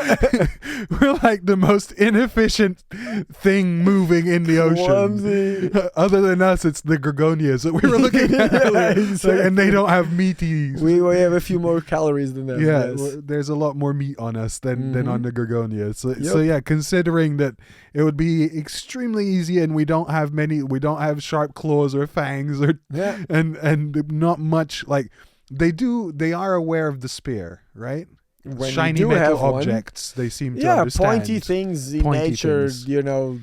marlin, sailfish, like they recognize those shapes. Yeah. Maybe. We don't know. We don't know what goes in their minds. Yeah. Or So- maybe just because it's new, maybe because they don't know. So Yeah. your idea is that maybe they're philosophers. They could be. I don't know. They're not. I can tell you that.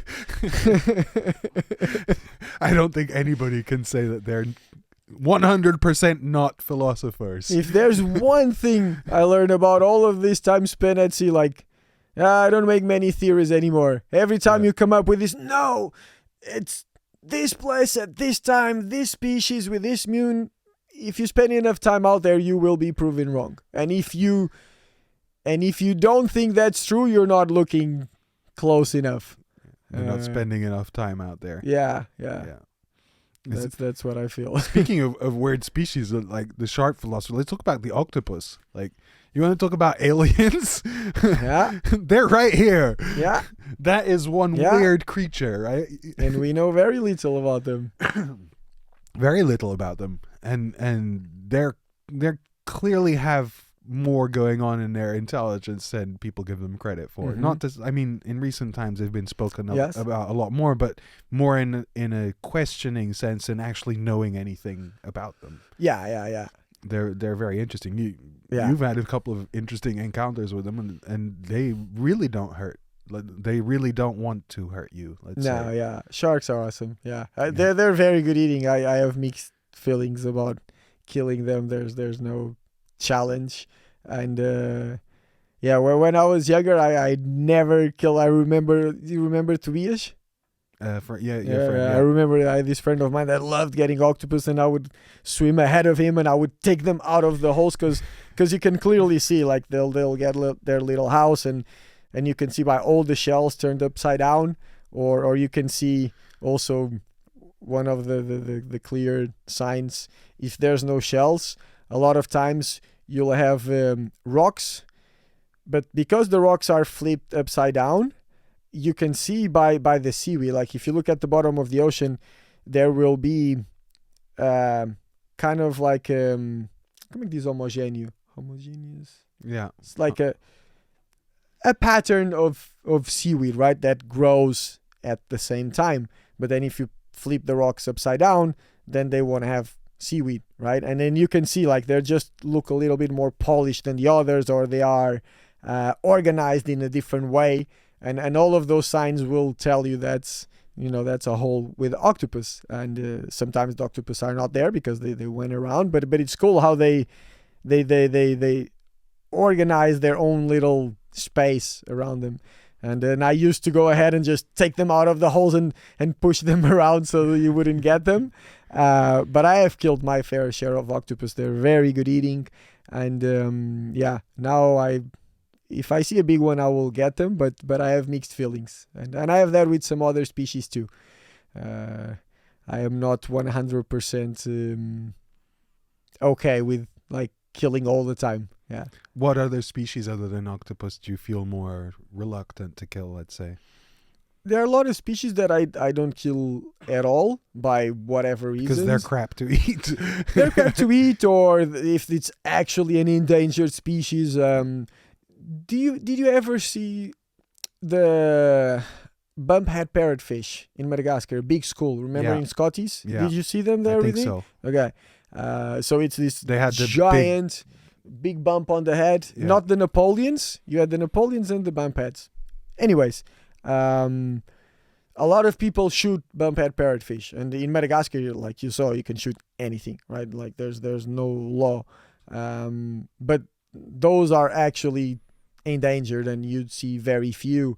Like I will not shoot them, or Napoleon, or Goliath groupers. There's a bunch of species that I won't shoot, either because they don't have big numbers, or because it's just not challenging, right? Like, yeah, there you go. Those guys are very, very, very cool, and they grow huge. I have no interest in killing one of those. It's a weird looking fish. Yeah, they're super cool. And they're endangered? Yeah. And I don't know exactly the numbers, but for example, that's one of the species that, even talking, for example, with Eric that you know of, people that spearfish all around the Indian Ocean, and they never see a school of these guys, and they'll see one or two, alone here and there. So I will not shoot one of those. And we had a place where there was a resident school, and we could go there and shoot them every day. Like I'm not going to do that.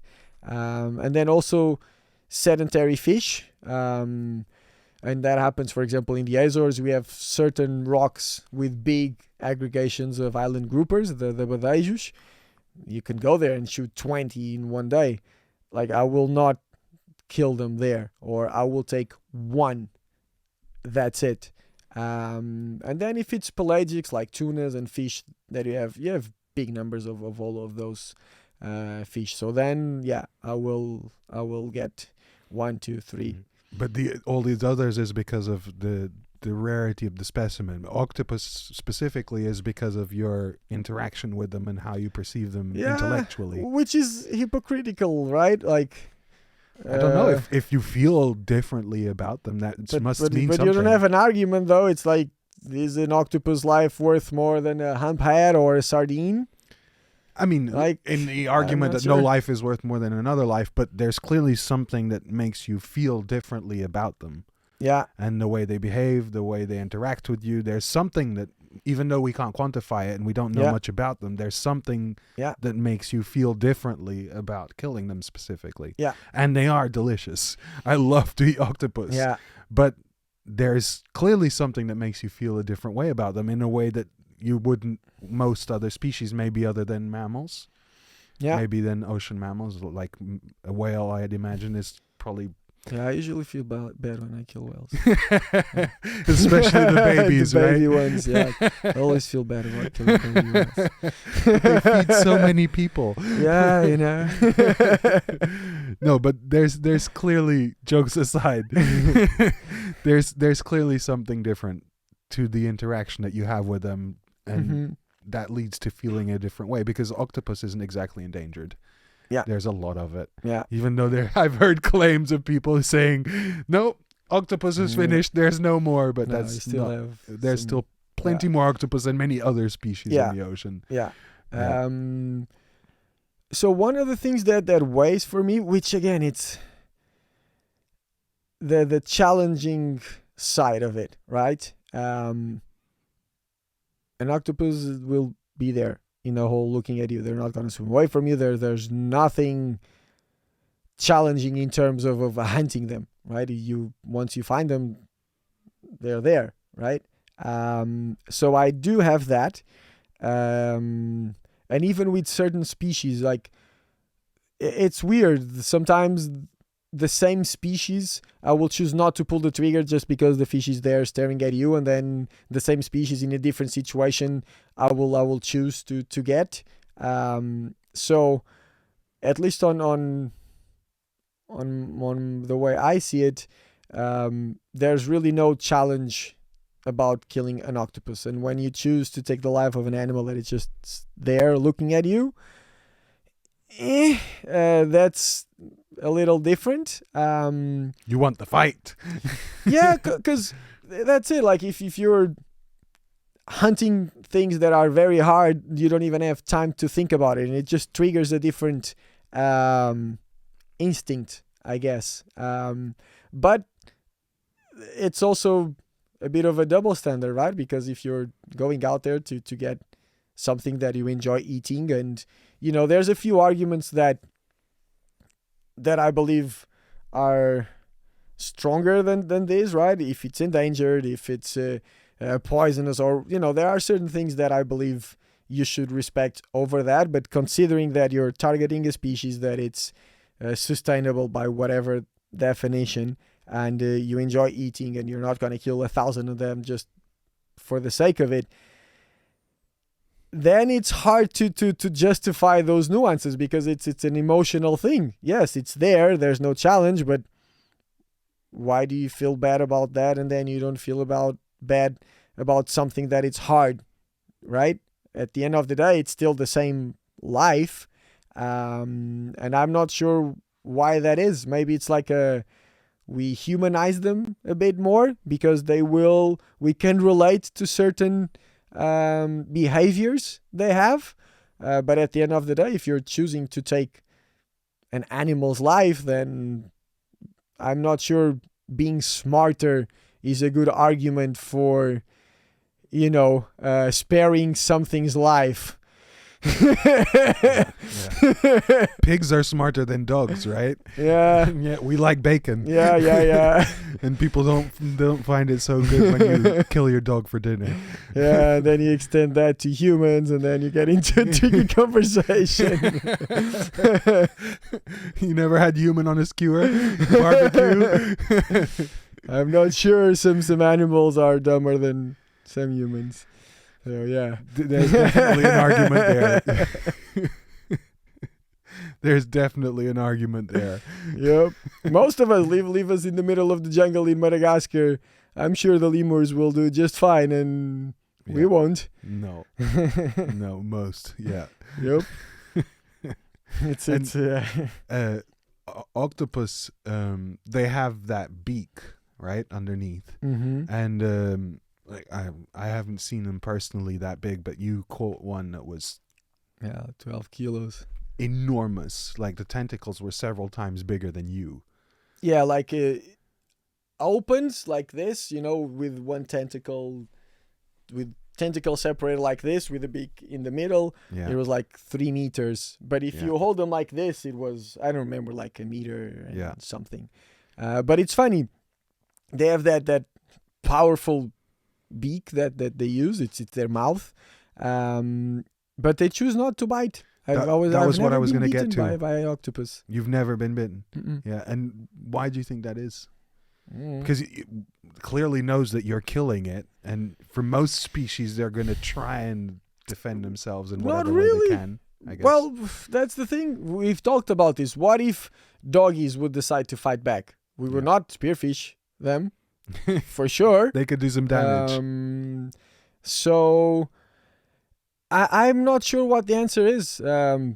Maybe it's because, again, we are aliens and it's weird. We are something that is completely new in their world.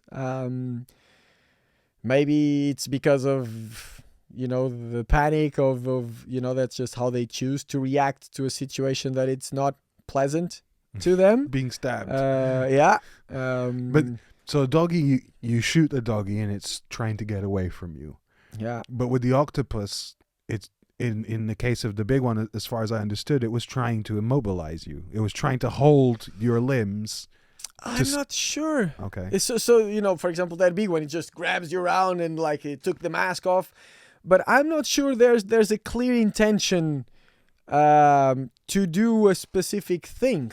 It just feels more that they're just trying to do something, but it's not. It's not that he chose to put all the tentacles around my throat, for example. He's just, using these tentacles around, but it doesn't bite you or it doesn't harm you. And plenty of fish that have teeth and even just inertia, any of these big fish, if you just swim at you, like we would not be in the water. We wouldn't. But they don't. I had a barracuda go for me. Yeah, that happens sometimes. Every once in a while, one will fight back. It tried, but it got a slap. Yep. Even I was unaware that they would do anything. Yeah. No, barracudas it's a good example. Like, they can do damage. And if they chose to do so more often, then things would change quick. Yes. Yeah. We wouldn't be at so much at ease. No, That's we for wouldn't. sure. We wouldn't be there. We wouldn't do it. I don't think so. Sharks being the only ones that pose any sort of threat makes it a lot easier to handle going in the water. If everything if all the fish and all the animals underwater were more like reptiles, I don't think we'd spend as much time in the water. Yeah. Reptiles have no problem killing us. Yep. They will defend themselves. As they should. Fair enough. Yes. Yeah. As they should. Maybe that's the lesson that fish are going to learn soon. Who knows? Who knows? Yeah, definitely. To go back a little bit, because we've talked a lot about the spearfishing, but there's this whole other side of what you do that you've mentioned several times, but I haven't gone into yet, which is filming. When did you start filming? How did that become a thing for you? So again, Azores. The first camera. Well, the first time that I actually put a bit of time in filming was in that summer with Tyler, Flavio, and Andrea. Man, how old were we? 14, 15.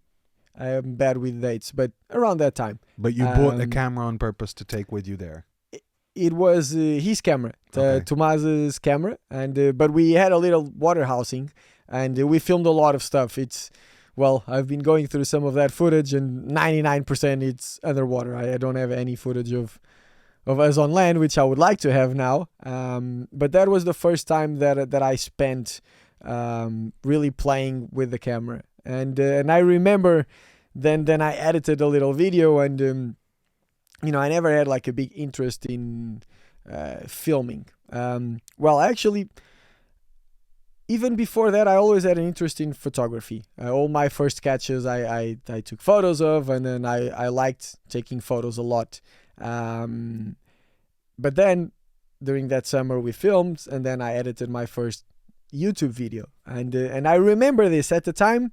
I had all of these random footage, and I remember specifically this moment. I with Tomas, I shot a nice amberjack, like 30 kilos, on a shore dive, but I didn't film shooting the fish. But then I had footage shooting other amberjacks, and I remember cutting like 3 different fish, and then I made it into a sequence, and it worked.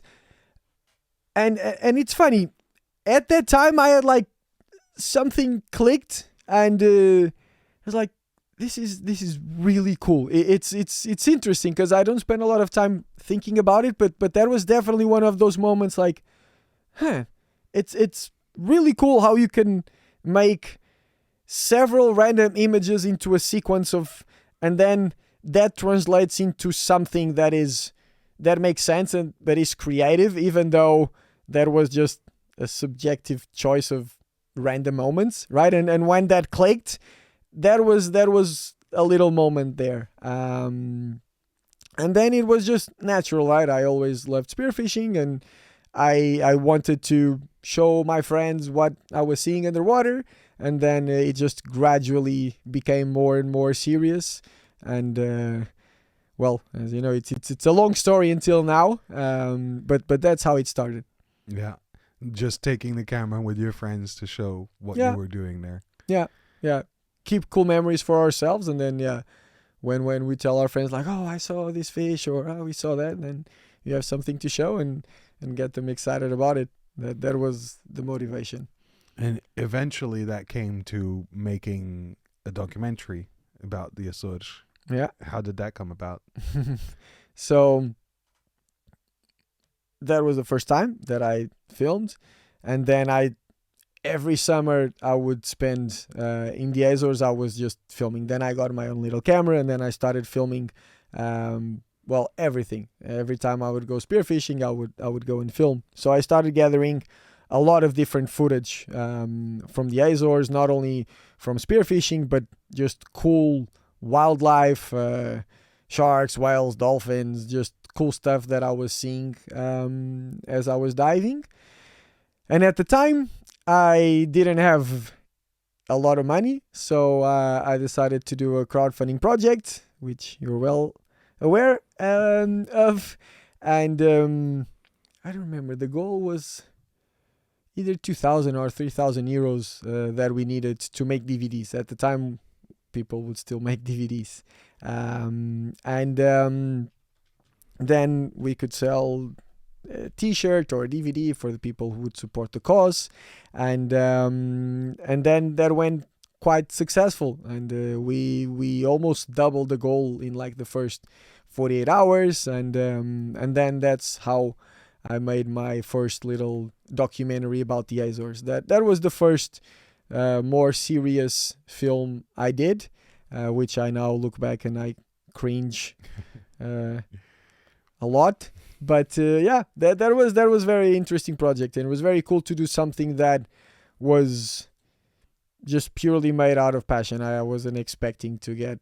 Well, I was very aware that there was not going to be a smart decision in terms of the time that I was putting into and the return I would get in terms of money, but that opened a lot of doors, and then that was definitely a stepping stone towards what I do today.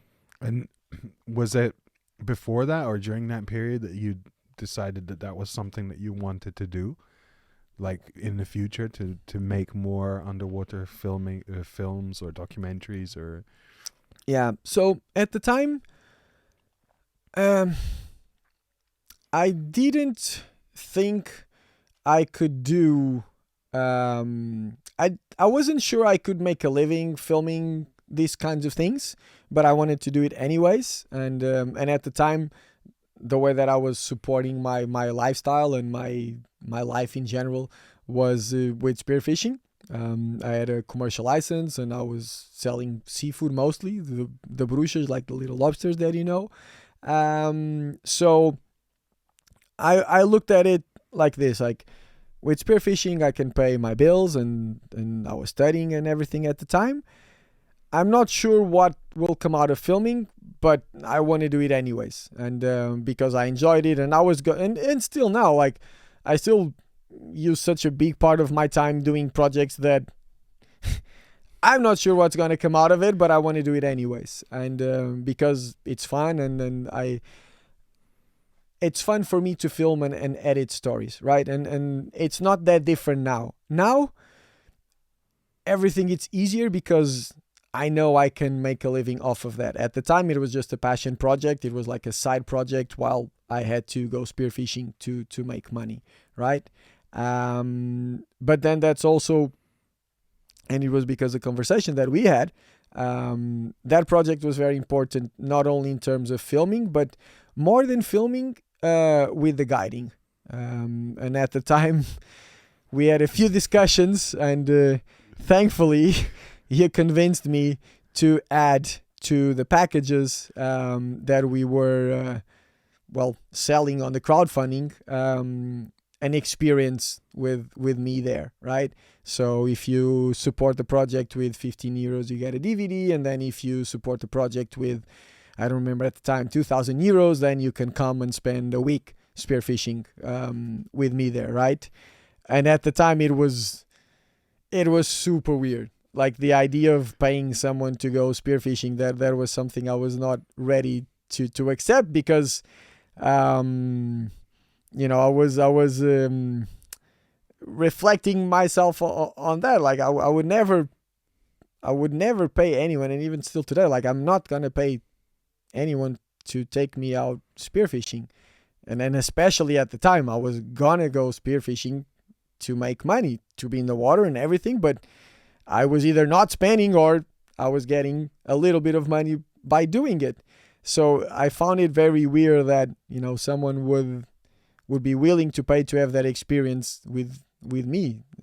And I remember at the time I didn't take it that well the first time that he told me about it, and it felt weird and cringy, and then we talked a few more times, and then you convinced me, and then I put it out there, and that's when I realized that people would actually be willing to pay to have these experiences, to go spearfishing in these places, to go film and just see these things. Until then, I wasn't aware that could be also a viable option to make a living and to support this lifestyle. So yeah, thank you for that. Yeah, I have a few ones to thank you for, but that was a good one. It seemed painfully obvious. I mean, you're a very humble guy, and so it's hard. You don't really look at yourself the way other people do. Like, I guess none of us do, but none of us are usually very good at most of the things that we do. But you're very humble about what you do, and you're also very, very good at what you do. And to me, it just seemed obvious because of the amount that I wanted to go with you to experience the things that I saw from your videos with you. And we'd already done a lot of surfing here before together. I'm not sure if at the time we'd ever gone fishing. I don't know. Sure. We might have, but mainly just from being your friend and how much I enjoyed spending time with you, and then seeing the type of things that you do. It was a no-brainer for me. I want to be in the water with you. Like, I'm pretty sure if I want to do it that badly, and I don't even spearfish, I'm sure other people are going to want to do it even more so. And your to clarify, your first DVD, your first documentary was about the Açores and more specifically spearfishing in the Açores. Yes. It's a very technical documentary. You get into a lot of the different species that they have, the techniques that are used to fish there. And relating the experiences that you've had there, but also interviewing a lot of the experts around that area. Yes. So it seemed to me that people who are interested in this sort of subject and interested in watching the documentary, some percentage of them would be interested in actually experiencing it firsthand. And there'd be no better person to take them on that than the person who made the movie itself. So it was, it didn't seem like much of a stretch to imagine that there'd be people willing to. And it was funny because you really didn't believe that anybody would want to, like, why would anybody pay you to take them spearfishing? That's just weird. Like, yeah. Look at where we are now. Not only are they willing to pay, they really, really want to go. Yep. They're fighting over you now. You were right. Yep. Interesting turn of events for your life, huh? Mm-hmm. Yeah. No, it's crazy. It was, looking back to it now, like maybe today I would still be selling fish or, who knows? Yeah. This is more fun. But before the guiding, you still got into another documentary that you made. Was yes. Yeah, no, I'm saying, of course, like, why not? Yeah. Spend a shitload of time making something that will never pay you back, but just because it's fun. And that was due to what I imagine was one of the first big trips that you made, other than the Açores and mainland Portugal, for specifically going spearfishing. Yeah. Right? So this was my process. At first, I spent my summers in Floridas. I didn't even want to know of any other island than Floridas, right?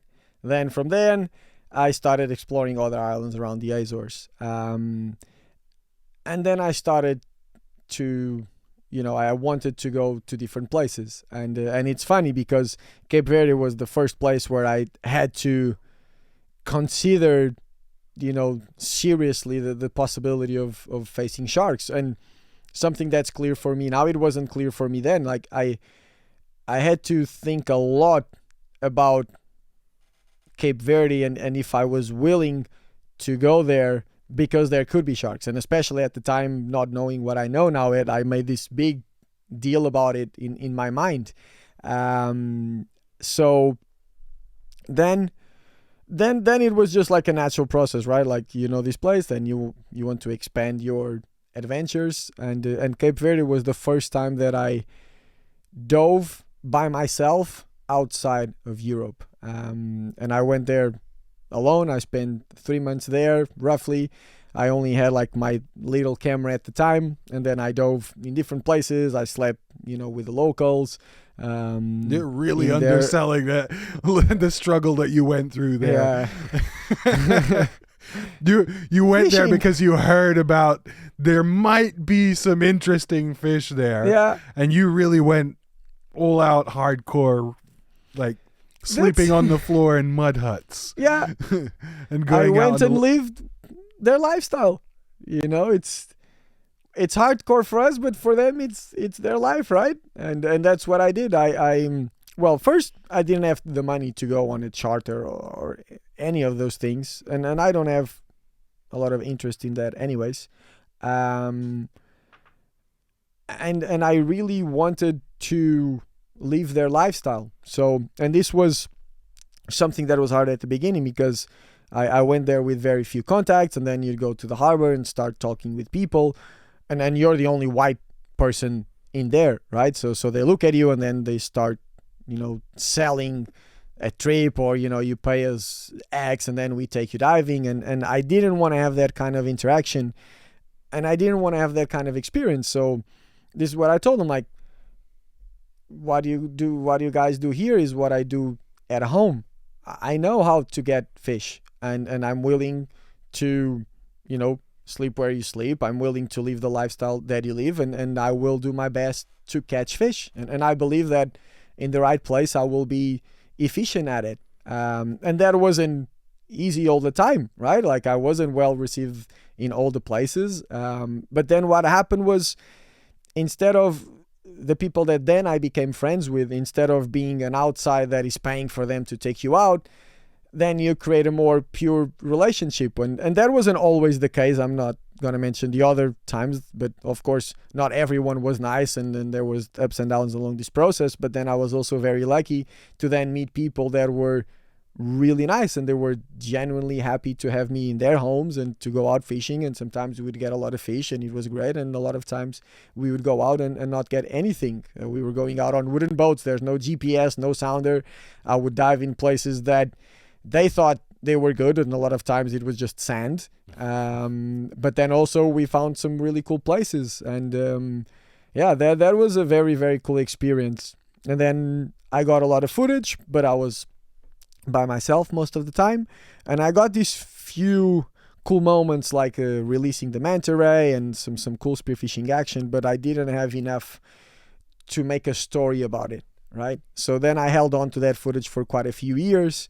And then with Ricardo, with Rui, with Valentine, then we came back to film the documentary. And then this is something that maybe people don't know, but the documentary is a mix of the footage that I already had, and then we kind of recreated the experience that I had with us going there again. And then, of course, we had a little bit of a script, but then a lot of things happened that we didn't predict, and then we ended up adjusting the story, and it was a mix of the experience that I had by myself with then what we wanted to do, and it actually didn't go out as we planned, but it was actually better because of all the things that we couldn't predict. And the final piece is a mix of these two trips.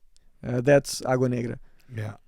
But you, like you were saying, the first time you went, you didn't think that you were going to make a documentary. You went to spearfish primarily to get to know a new place where you'd heard there was interesting species that were different to what you're used to seeing for the most part. Yeah. Yeah, there we go. Can we watch the trailer? Is there a trailer for it? Yes. Well, See if that works.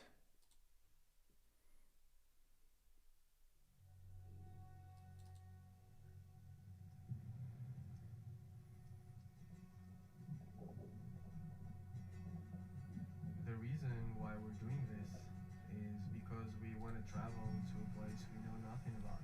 We want to bring some soul back into our spearfishing. I think it's just human nature to want to explore. It's not just shooting fish that makes spearfishing epic. It's everything in between too. We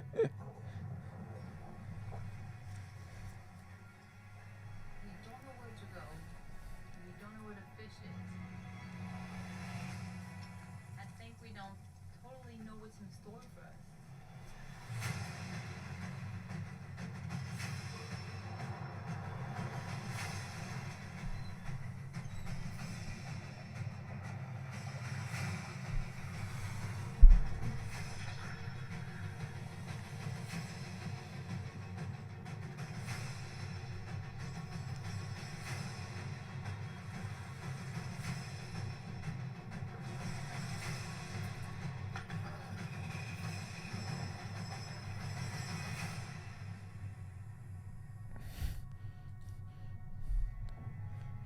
It's mixed feelings.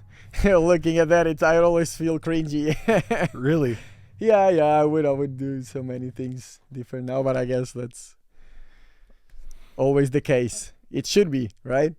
It means you're trying to get better. Yeah. But there's nothing to cringe about with that. Thank you. Like, I'm sure you were a part of it, so I can understand what you're saying. I've had things that I've done in the past that I also No, it's cool. It's a very cool part of the process. yeah But, it's insane. Like it's from you describing as making some videos with my friends to getting to this. Like, thank you. there's a long journey that's gone into that. Thank you. Right, and definitely something that you should be proud of, because that's Thank you. I did finally manage to watch it. Oh, the whole thing? The whole thing. Nice. Didn't you cringe in some parts? I know you did. Yeah. No, but it was a very cool project, and it was a very cool experience. And again, it was another stepping stone, in this process of spearfishing and filming. And I learned a lot. I learned a lot with Ricardo, who filmed this with me. Rui was awesome. He always is. And yeah, it was an interesting group of people, and it's a project. I feel the same thing with In Ireland with everything I do. Like, it's cringy because, I would do things different now, but I feel that, about pretty much all the projects that I do. But I also, it's hard, but I try to give myself some credit for some of those things. Definitely. Yeah. There's a lot of credit to be given with this Thank one. It is really good. And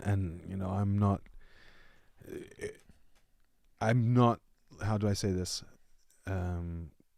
As much as I like spearfishing, for me it's much more, like you saw in Madagascar, right? Yeah. I didn't shoot any fish. Yeah. I think I pulled the trigger once and missed.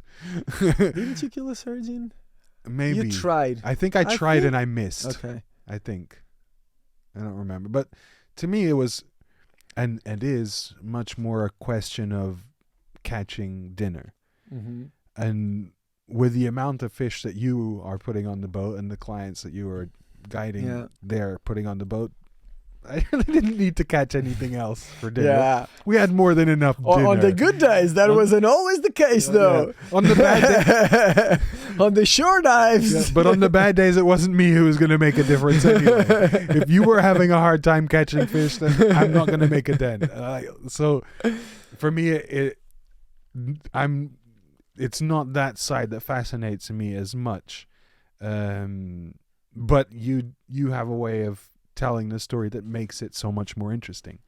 And watching the movie, watching the things that you make, are captivating. And it does spark a lot more interest in me of that hunter mentality, that I guess primal sort of instinct that we have inside of us, that's probably mostly dormant for a lot of us in very comfortable Western civilization lives. Yep. But it does bring that out, and I must say I have nowadays more and more of an interest of doing it more, whereas before it was much more the free diving, being able to just watch. Okay. Now I have. If that's something you're interested in pursuing, I think I know a guy. Maybe we should give him a call.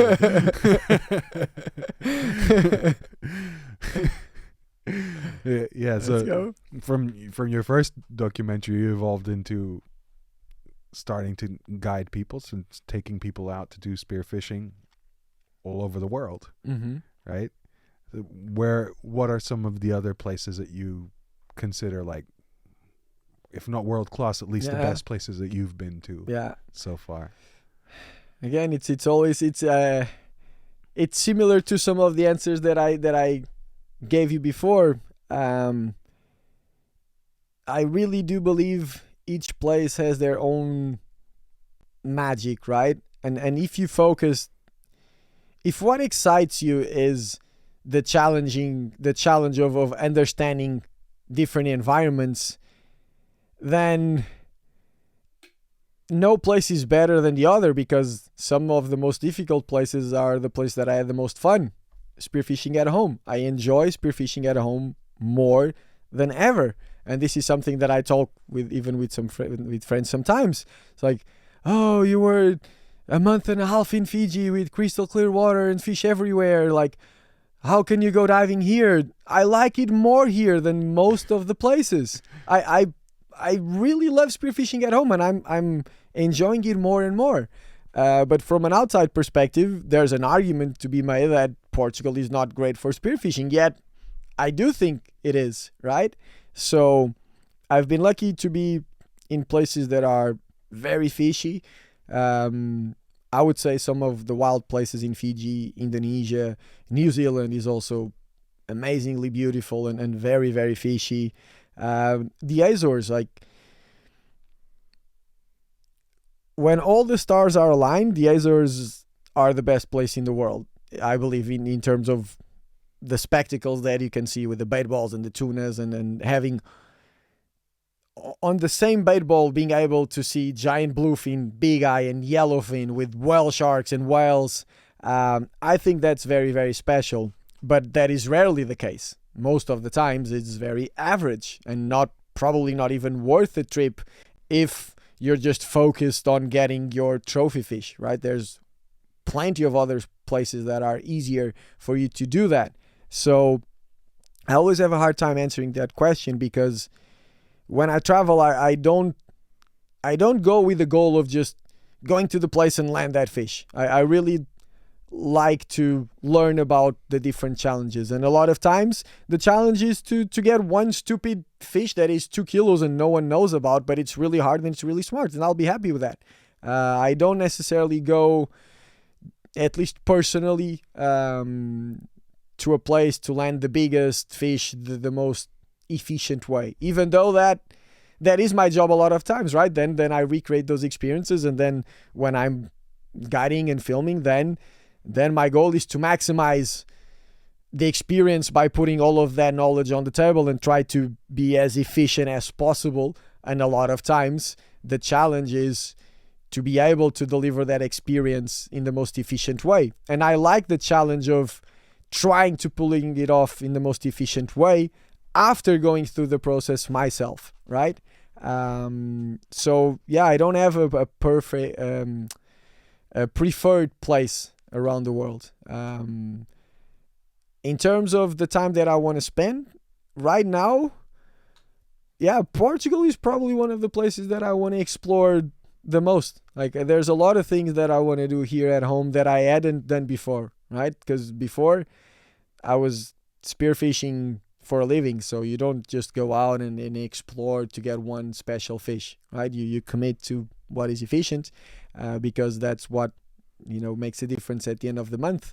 But now I'm in the position where I can afford to go 3, 4, 5 days to Sinas or Sagres or whatever and go explore some deep areas or places that I don't know. And if I don't shoot anything, I'm fine with it. So yeah, that's one of my motivators for now. All back to the challenging side. Crystal clear water in Fiji with 30-meter visibility. No, I like Portugal, where there's nothing to see and it's like you're swimming in a cloud of crap and it's freezing cold. Like, that's the better one. There's room for everything. But right now, like, I'm really like the days that I had, a few weeks ago when we got some big sea bass and then gilthas, doradas and snapper. That was more fun than most of the doggies or even some of the tunas that I've shot. Like, it's really, really, really cool. Cold, I have also this relationship. I really believe it's very important to keep a level of what is the opposite of comfort and comfort? Discomfort. And I believe, or in your case, pain. It's hard, like, my stories, so that. So I believe I pushed a bit too far in other occasions, right? And I do want to have a more healthy balance, but I do feel that voice of just staying comfort sometimes, right? And I am aware that's not good. And Portugal is great for that. Going out in the winter, we had like 2 degrees Celsius, which is not crazy cold, but for us it's pretty uncomfortable. And diving with rough seas and cold water, I really enjoy doing that, and I also want to force myself to keep that in my life, right? I don't want to be in a place. I hope I'm never in a place where I just want to go if it's crystal clear and with great conditions. I also love that, right? And that's why I'll go to the Azores in 2 days or other places, because there's something wild happening. And again, nothing wrong with Fiji in a fancy boat. Awesome. But I don't want to have just that. That's a part of, I want that to be just a part of everything else. And I really want to challenge myself in conditions that are not as easy. And at least so far, I find pleasure in doing that. And sometimes, pleasure might be a bit of a nice way to put it, but I really believe it's important to, stay uncomfortable. Isn't that a saying for you? Stay uncomfortable is putting it mildly. Like pain, physical pain. You seem to enjoy it a lot.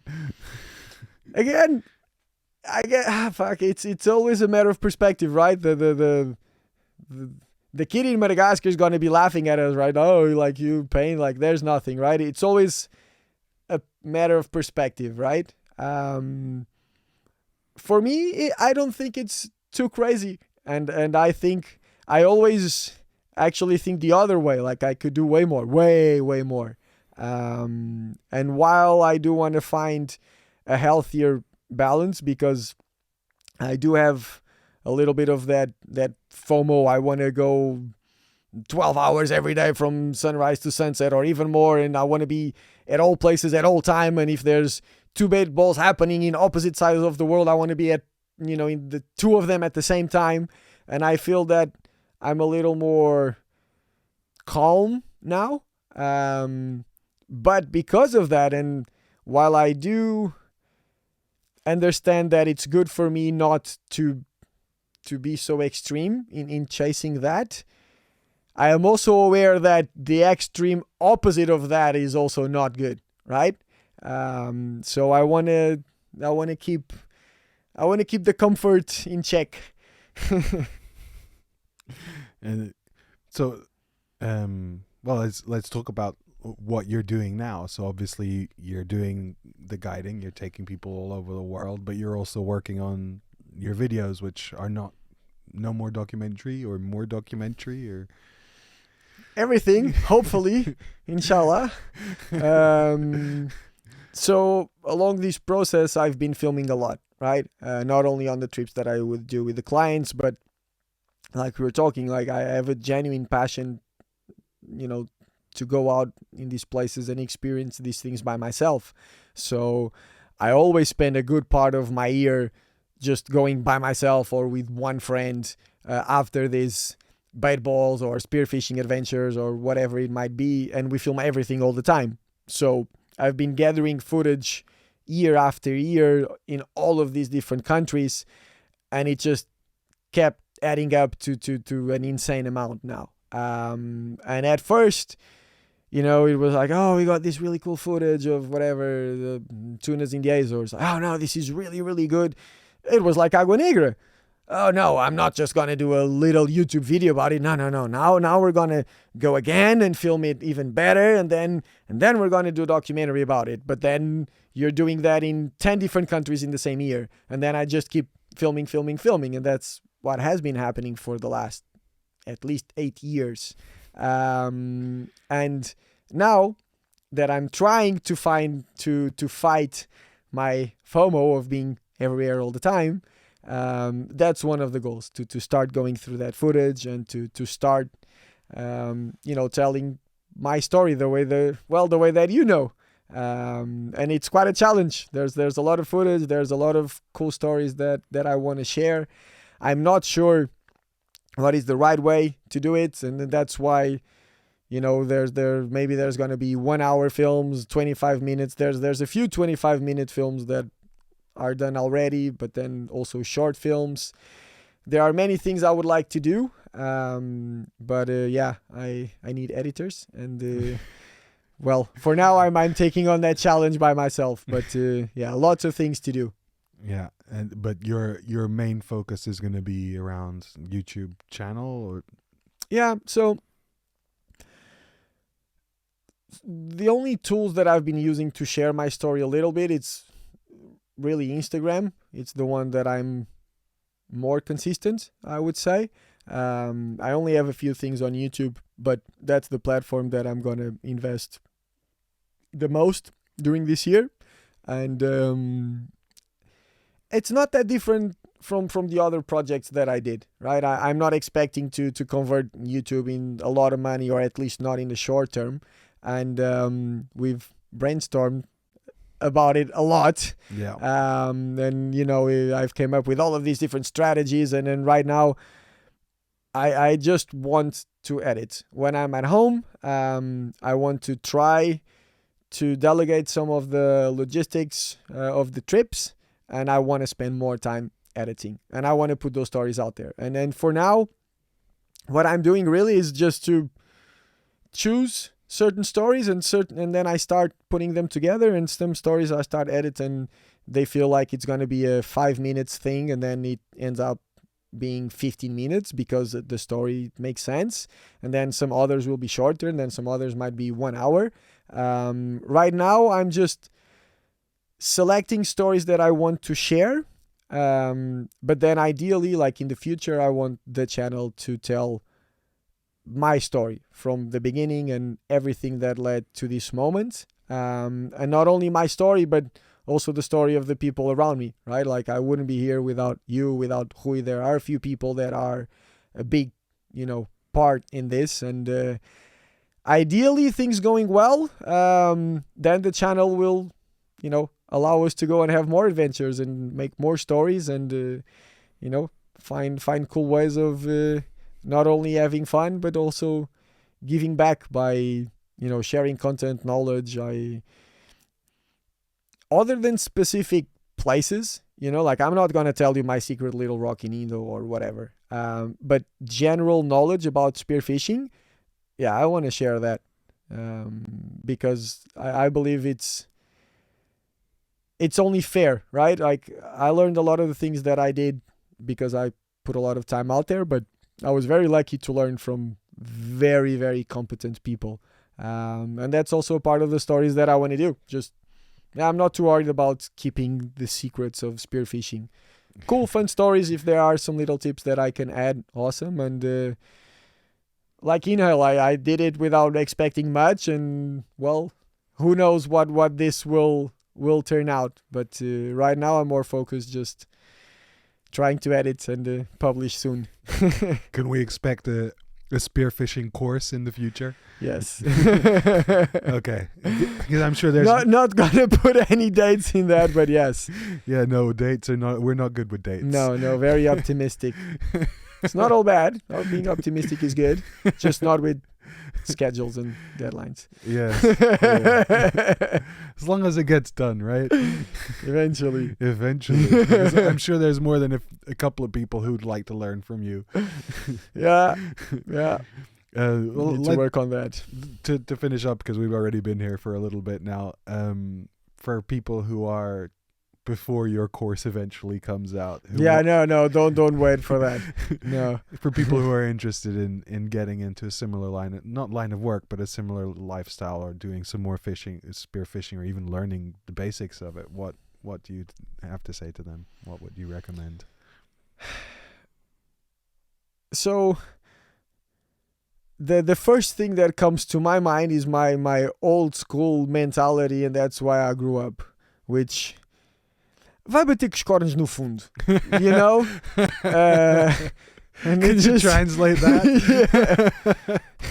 And it roughly translates into, just go dive, you know, you figure it out in a slightly more slang and not so nice way. Which is what I did, right? I because I do get asked about that quite a bit. So like, I want to be a spearfishing guy. Like, what should I do? Like, where should I go? And what is the secret? And